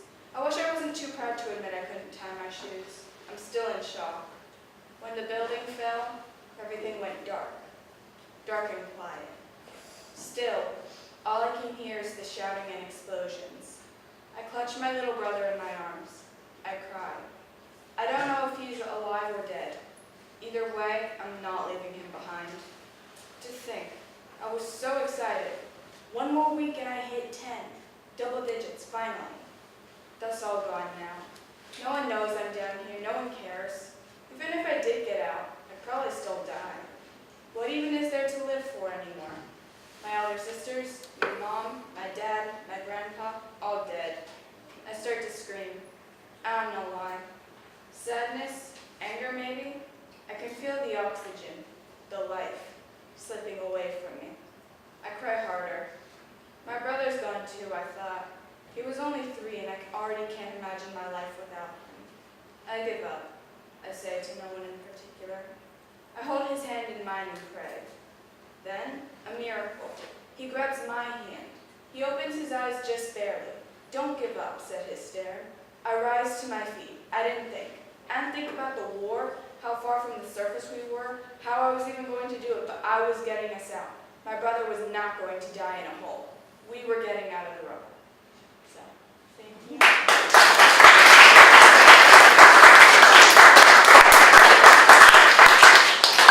Any questions about this? Yes?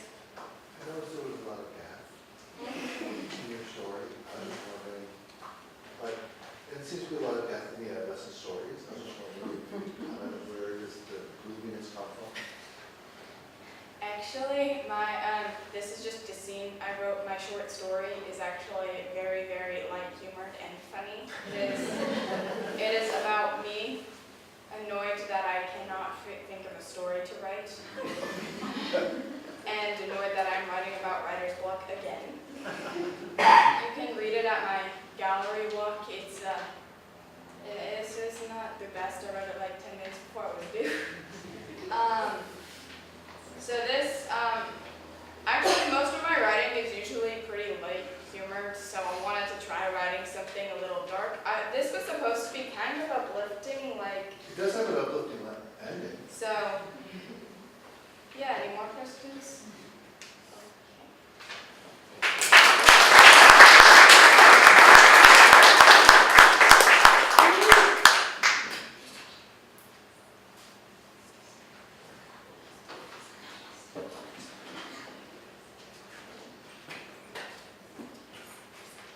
Okay, so I'll be reading an excerpt from my short story called Rose's Revenge. It's also a Warrior Cats fan fiction. The next day went as usual. Rose patrolled around the clan's border, looking for their weaknesses. Then she saw dog prints. Rose had an idea. She killed a rabbit and used the blood as a trail for the dog to follow. The trail led to a part of Bramble Clan territory where apprentices usually hunted. Rose hid behind some bushes. Now all she had to do was wait. Rose passed the time by thinking about what Ratstone's face would look like when she killed him. I will not show mercy, Rose murmured to herself. Soon, after some waiting, an apprentice showed up. The apprentice was a beautiful tortoiseshell she-cat. That cat should be me, thought Rose. Suddenly, a big, black dog burst out of the undergrowth opposite of Rose's hiding spot. The dog howled before chasing the unsuspecting she-cat. The young apprentice shrieked and tried to run away. Now to wait for the rescue, Rose whispered. Eventually, yowls could be heard from the direction the dog went. Soon the young she-cat returned, panic-stricken, and quickly headed for the clan's entrance. The apprentice returned soon after with the clan's leader and a patrol. Perfect, Rose said to herself. Once the patrol had gone, Rose headed toward the back of the elder's den. Once there, she started pulling on the walls to form a hole. After removing many layers of bracken, Rose made a hole that she would be able to fit through. Rose squeezed through the hole and saw Batstone sleeping among other elders. Rose prodded him with a paw. Batstone, she whispered. Batstone, wake up. She prodded him with her paw again until he woke up. What? What's going on? Batstone mumbled, half asleep. Rose put her tail over his mouth. Shh, I need to show you something important. Just be quiet. Batstone mumbled something before broadly following Rose through the hole in the elder's den. Rose led the drowsy elder to a clearing. Then her personality suddenly changed. Rose turned around so fast that her tail cracked like lightning in the air, startling Batstone. What do you... Wait. Batstone looked at Rose's paw. Rose, he breathed in shock. Rose cackled. Yes. Rose swished her tail across the ground and put her paw in front of the other. She then got ready to pounce. She leaped at Batstone. Batstone tried to leap away. She slid out her claws. Rose. As Batstone leaped, Rose dodged underneath him and sliced his belly open with a bone-chilling shh, starting at the neck and ending at the stomach. As Batstone landed, his innards spilled out into the grass, dyeing it rose red. Rose laughed maniacally as she watched Batstone's body struggle for breath. You, Batstone stuttered, blood dripping out of his mouth. Rose walked over to him and lifted his head up. What was that? The elder glared at Rose. You will never help with Starland. Why should I care? You never cared about me. Rose got real close and further tore his mutilated neck open. Blood bubbled at Batstone's throat. He heaved one more painful breath and then lay still, dead. Rose, finished with the dead old hag, padded away, leaving her victim in the dust.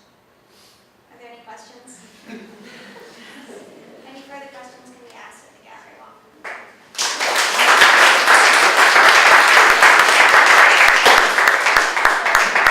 The rest of my story will also be at the gallery walk.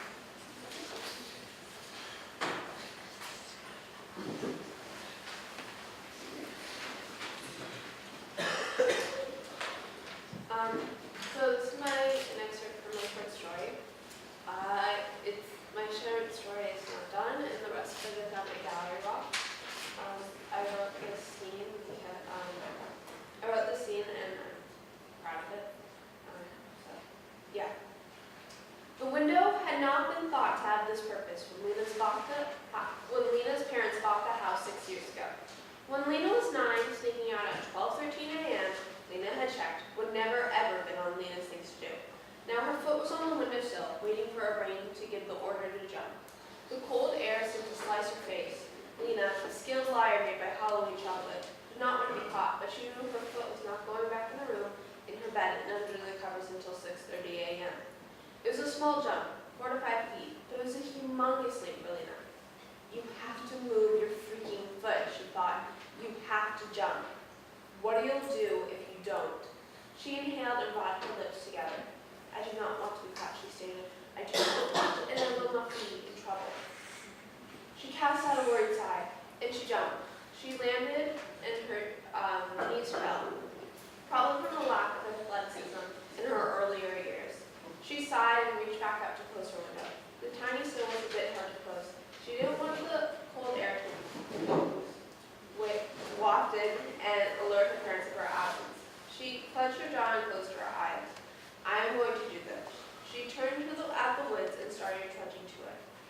She turned back to the house. I will, she breathed. Be back before dawn. She promised.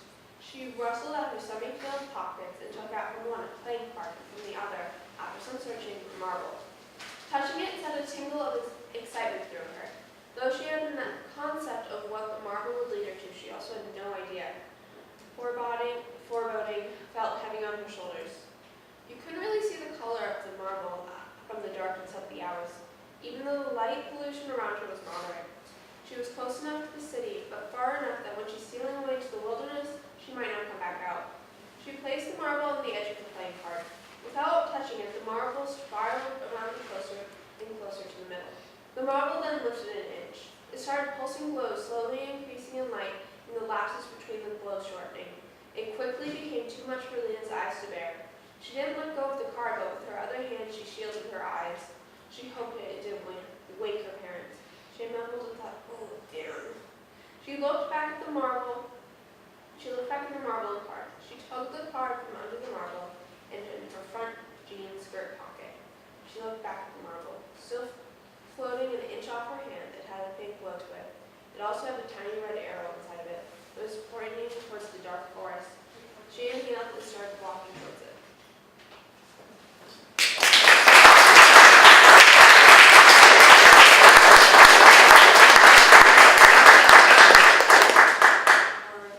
The rest was the rough draft. Is that for Gallery Rock? Just so you know, there are some typos in it. Does anyone have any more questions? Oh, the sneaking out at night, that's not from my experience. No. Six up during the day. That really sounds familiar. I know.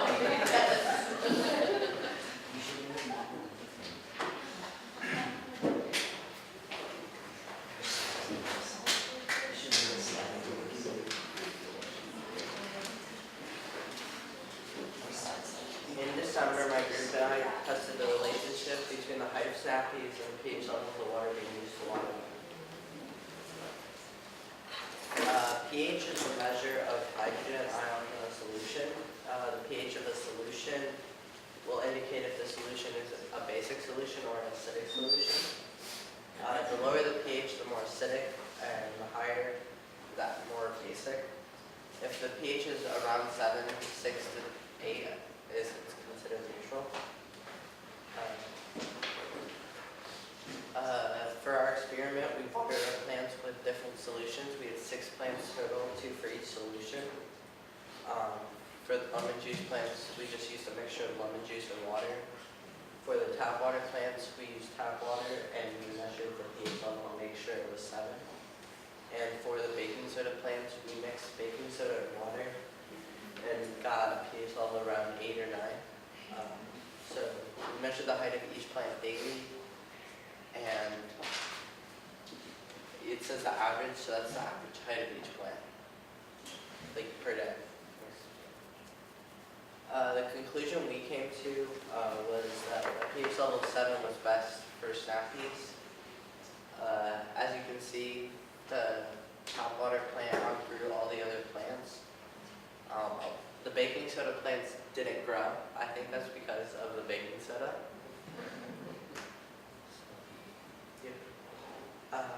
Next slide, please. Thank you. If you have any questions, you can please ask me at my calendar lobby. Thank you.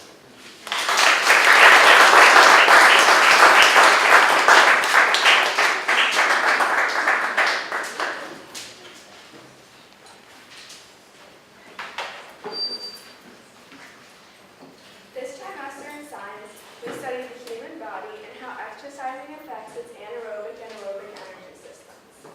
Parents and staff members volunteered to be our clients for this experiment. We each chose client sheets that included their age, goals, and what they can do now. We all transformed those sheets into fitness plans that help our client achieve their goal. We also had personal fitness challenges that we had to analyze and create graphs of our results. With our challenge, we each chose an exercise to do in a timely manner with a different factor that may or may not have affected our exercises.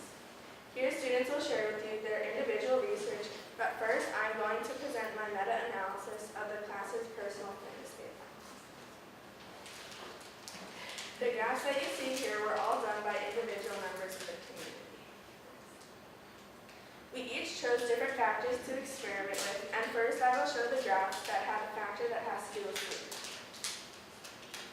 Caleb did the exercises of push-ups and timed himself for how many he could do in 30 seconds. He factored in the hours of sleep. From his graph, we can see that when he had one of the lowest amounts of sleep, he did the most push-ups. Nate chose to time how long he could do a plank with how many minutes he slept for. When he slept for a longer time, he had a better turnout of a longer plank. His graph has 2 y-axes. One of them is the seconds of how long his plank was, and the other is how many minutes of sleep he got. Annika recorded how long it took her to run half of a mile, running on how many hours of sleep she had. When she had not the most sleep nor the least amount of sleep, but in the middle, 10 hours had the best time.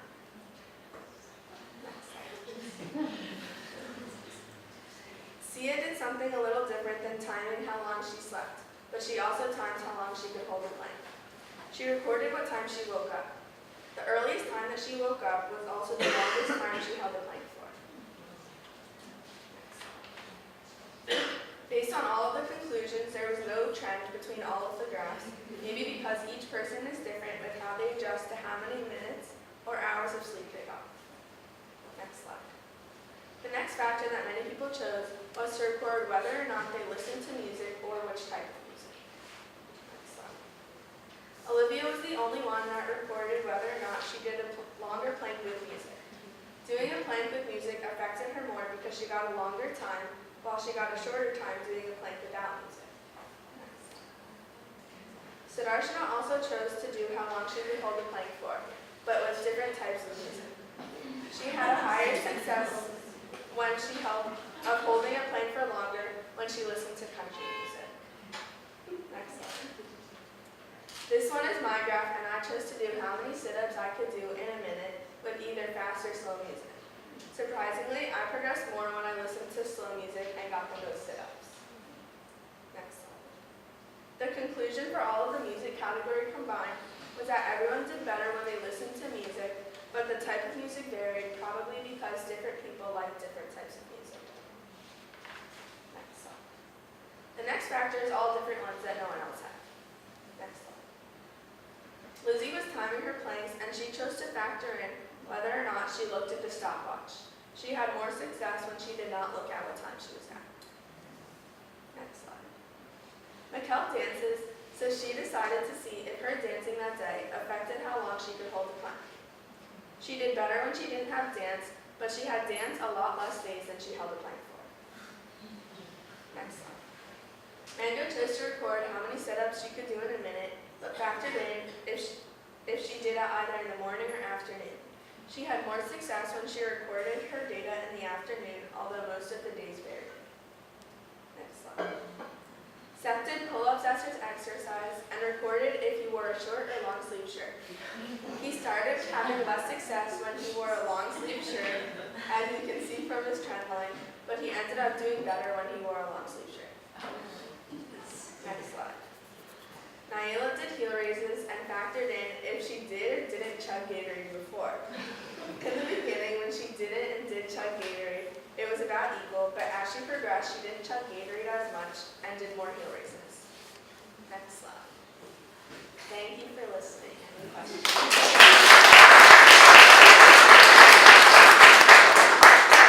Does anyone have any questions?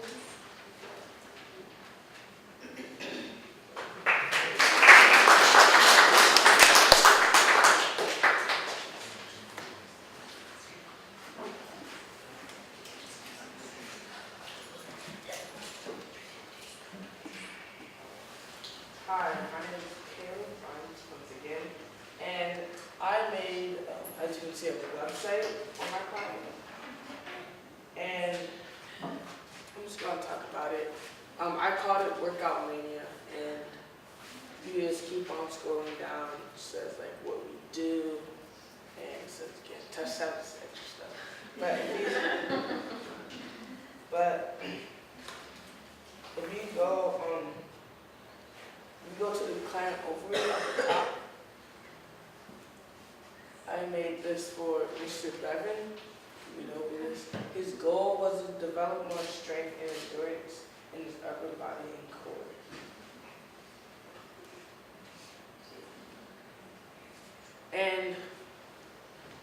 And I'm going to show you the exercise. If you go to exercise.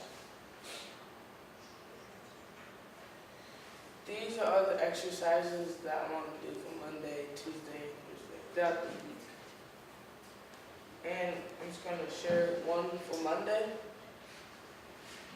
First, he would do a plank for 1 minute, and his heart rate should be at 124 BPM. Then he should do a straight leg sit-up, which his heart for 2 minutes, and his heart rate should be at 143 BPM. Then he would rest for 1 minute. Then he would do a pull-up for 1 minute and 30 seconds, and his heart rate should be at 162 BPM. Then he would do speed sprints for 1 minute, and his heart rate should be at 181 BPM. And this helps your core and your endurance, which is a part of his goal. And like for example, pull-ups works with your upper body. That also. Then, and wondering how do you do these exercises, you go to exercise description and you just look down there. Decide to do a plank, push up, how do you straight leg sit up, how do you pull up, speed skater,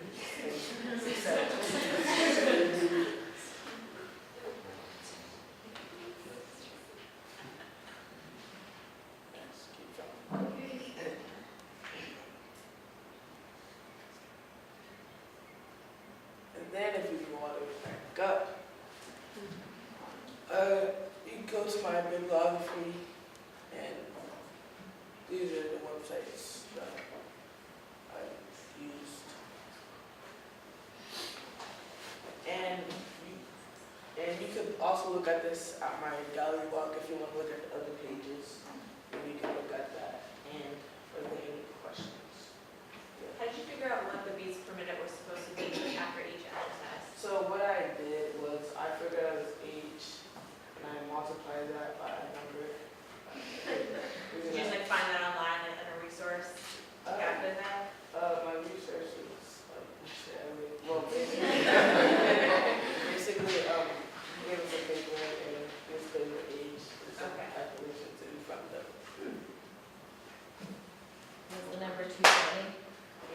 220 Montessori? Yes. Times at 5%?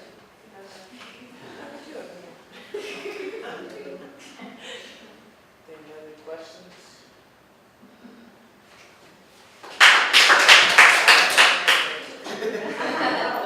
What source did you use to make the website? I use it on Wix, but some of it I actually, I use it on Wix. There's a private Wix. As a platform. Yes. Have you had anybody use your website, like for their email address, and then because I saw at the bottom, you can put your email in and subscribe to the website? Has anybody done that? No, just, yeah.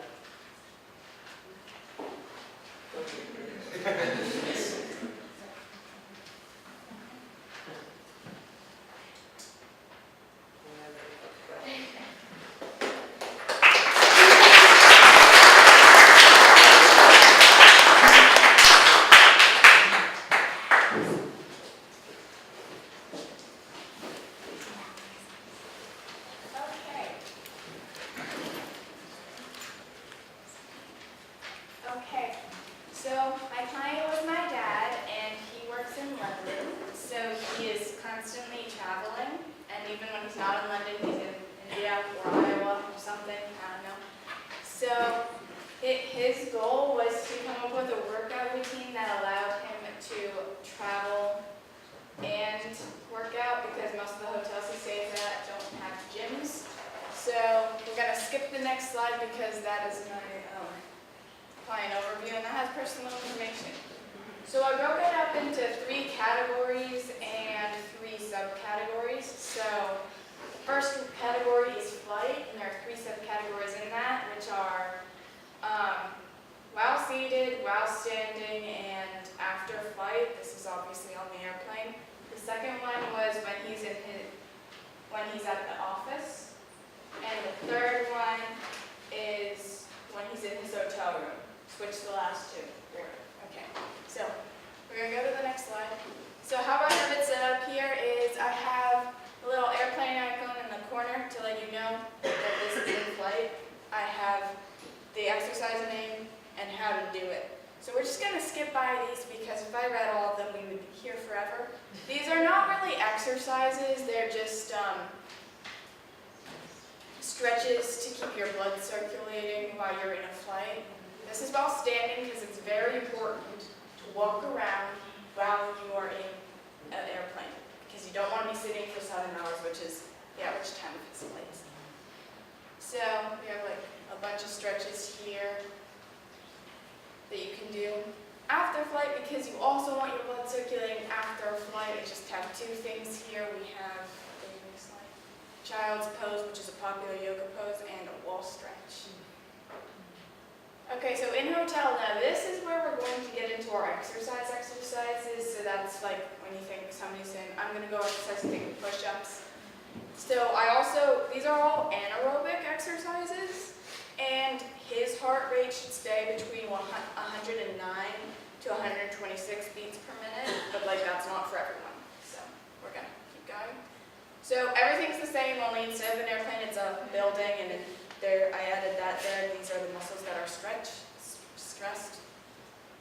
So we're just going to skip through all of these. Okay, stop.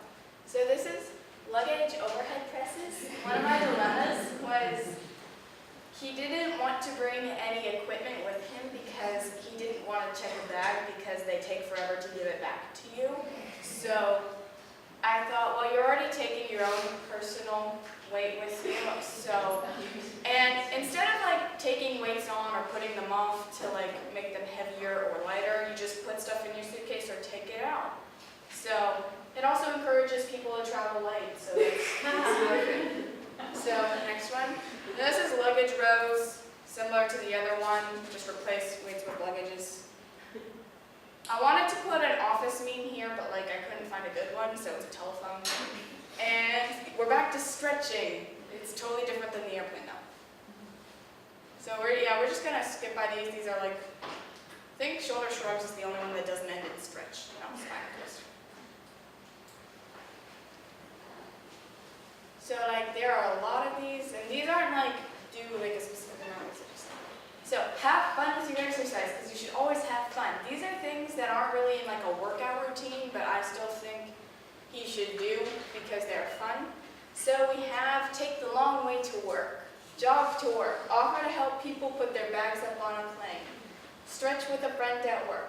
This one's from Mr. Elliott because he loves to torture people. Do lunges up and down the aisle on the plane.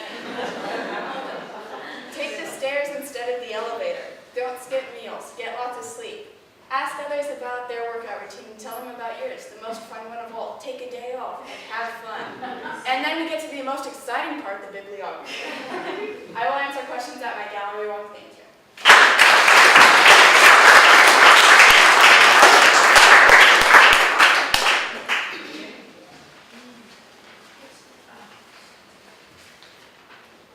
Hi.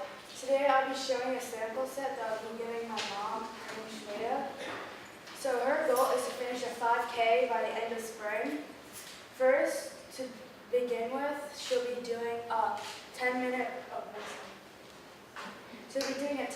run to arm her leg. Her heart rate should be around 119 BPM, stands for beats per minute. Next up. After she's done with that, she'll be doing 15 squats. This will strengthen her leg muscles, like the calves, thighs, and thighs. She'll be doing this at a moderate pace, so her heart rate should be around 137 BPM. When she's done with that, she'll be doing bird dogs. So this will help with her back, so she can keep her back straight while running. And her heart rate should be at 146 BPM. Once she's done with all of that, she'll be doing a 2-mile run. And so the next time she does this set, the next time she picks a set, which will be at a different point of the day, she'll be doing a 3-mile run, not a 2-mile run. This will help with the 5K feel less hard, and her heart rate should be at 149 BPM. So, and my client will do the set 2 times altogether. Any questions? Or no, sorry.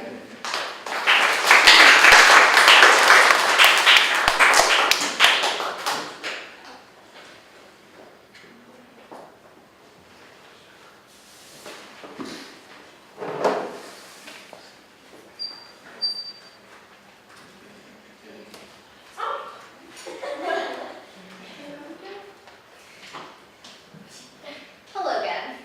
As you might know, we have a student-run business which we are all a part of. We have 3 aspects of our student-run business: service, business, and land. Each aspect contains smaller roles within them. For instance, I'm the Pizza Friday manager in charge of management. I gave myself a fancy title. Everyone has an independent role in our business, and each aspect is based around the developmental needs of the adolescent.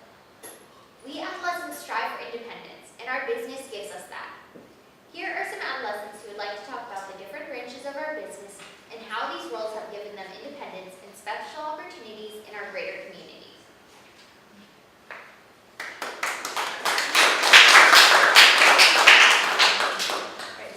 Hi everyone, my name is Mango Norberg, and some of you might recognize me as the compost coordinator.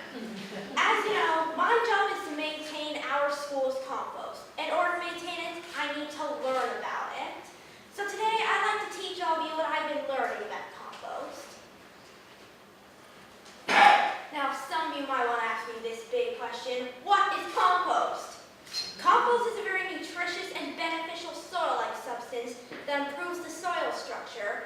It improves the soil structure by providing more nutrients for the plants and better drainage.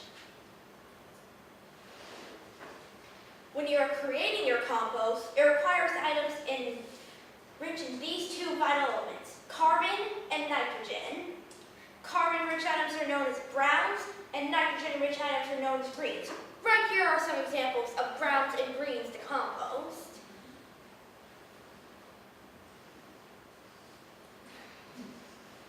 As your pile of compost is transferring from scraps to soil, chances are you've got some backyard helpers here to visit you.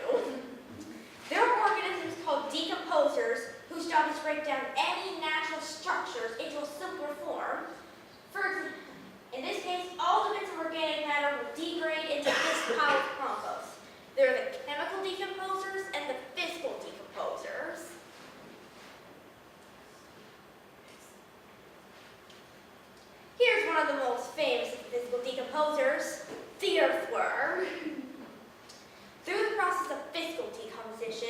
The worms eat the food bits inside the pile with their strong gizzard muscles, and then its waste, called castings, which are packed with nutrients, become part of the compost. This is an example of a chemical decomposer. This is a colony of bacteria called Actinomycetes, and so that is not mold. The Actinomycetes release enzymes and chemicals such as carbon, nitrogen, and phosphorus, and then it's to degrade the pile.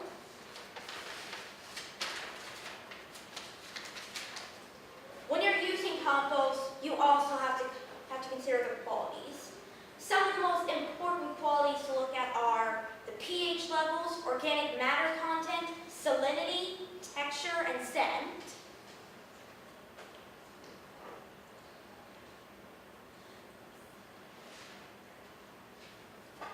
Wait, not just yet.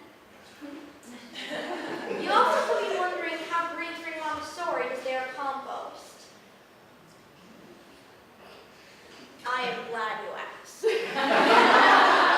First of all, compost is collected in buckets from each classroom by every student in the adolescent community, except for elementary, since they do their own compost, because on a weekly basis. Second, the compost is dumped in the 3 compost bins located on the land, and some brown materials on a separate bin next to them are added to the piles. Our compost bucket, however, is dumped inside this green tumbler. Then the compost is turned once in a while with either a pitchfork or inside the tumbler. Next, the pile begins to decompose. As we turn the compost, the aeration provides oxygen for chemical decomposers to thrive in, which enables them for decomposition. The compost is then ready when it has a soil-like texture and an earthy smell. Then the compost is removed to the pile to the beds twice a year from early spring to late summer.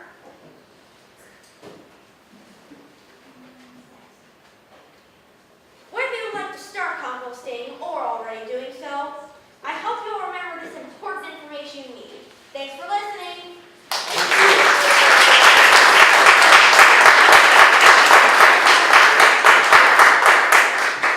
Any questions? Yes. Can you compost salad dressing? Salad dressing? No.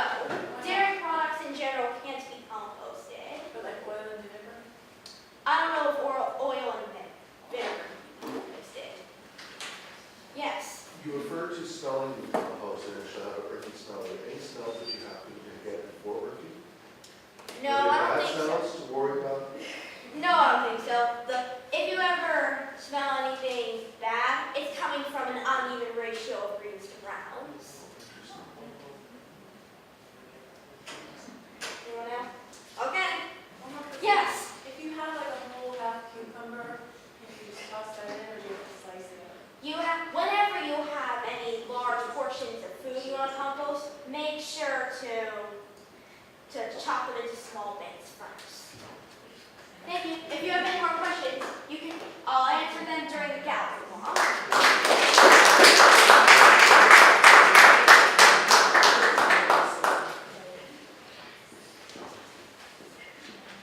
It's spring. This means it's also time for spring cleaning. Who hates the nasty smell of cleaning products? We have a wonderful selection this spring, including lavender, tea tree, fresh mint, sage, and rosemary. If you don't like any of those, enjoy our unscented products. For this spring, our products are all-purpose spray, hand sanitizer, sugar scrubs, and whiteboard/glass cleaning. You can find your order form from your child or speak to us later in the gallery walk.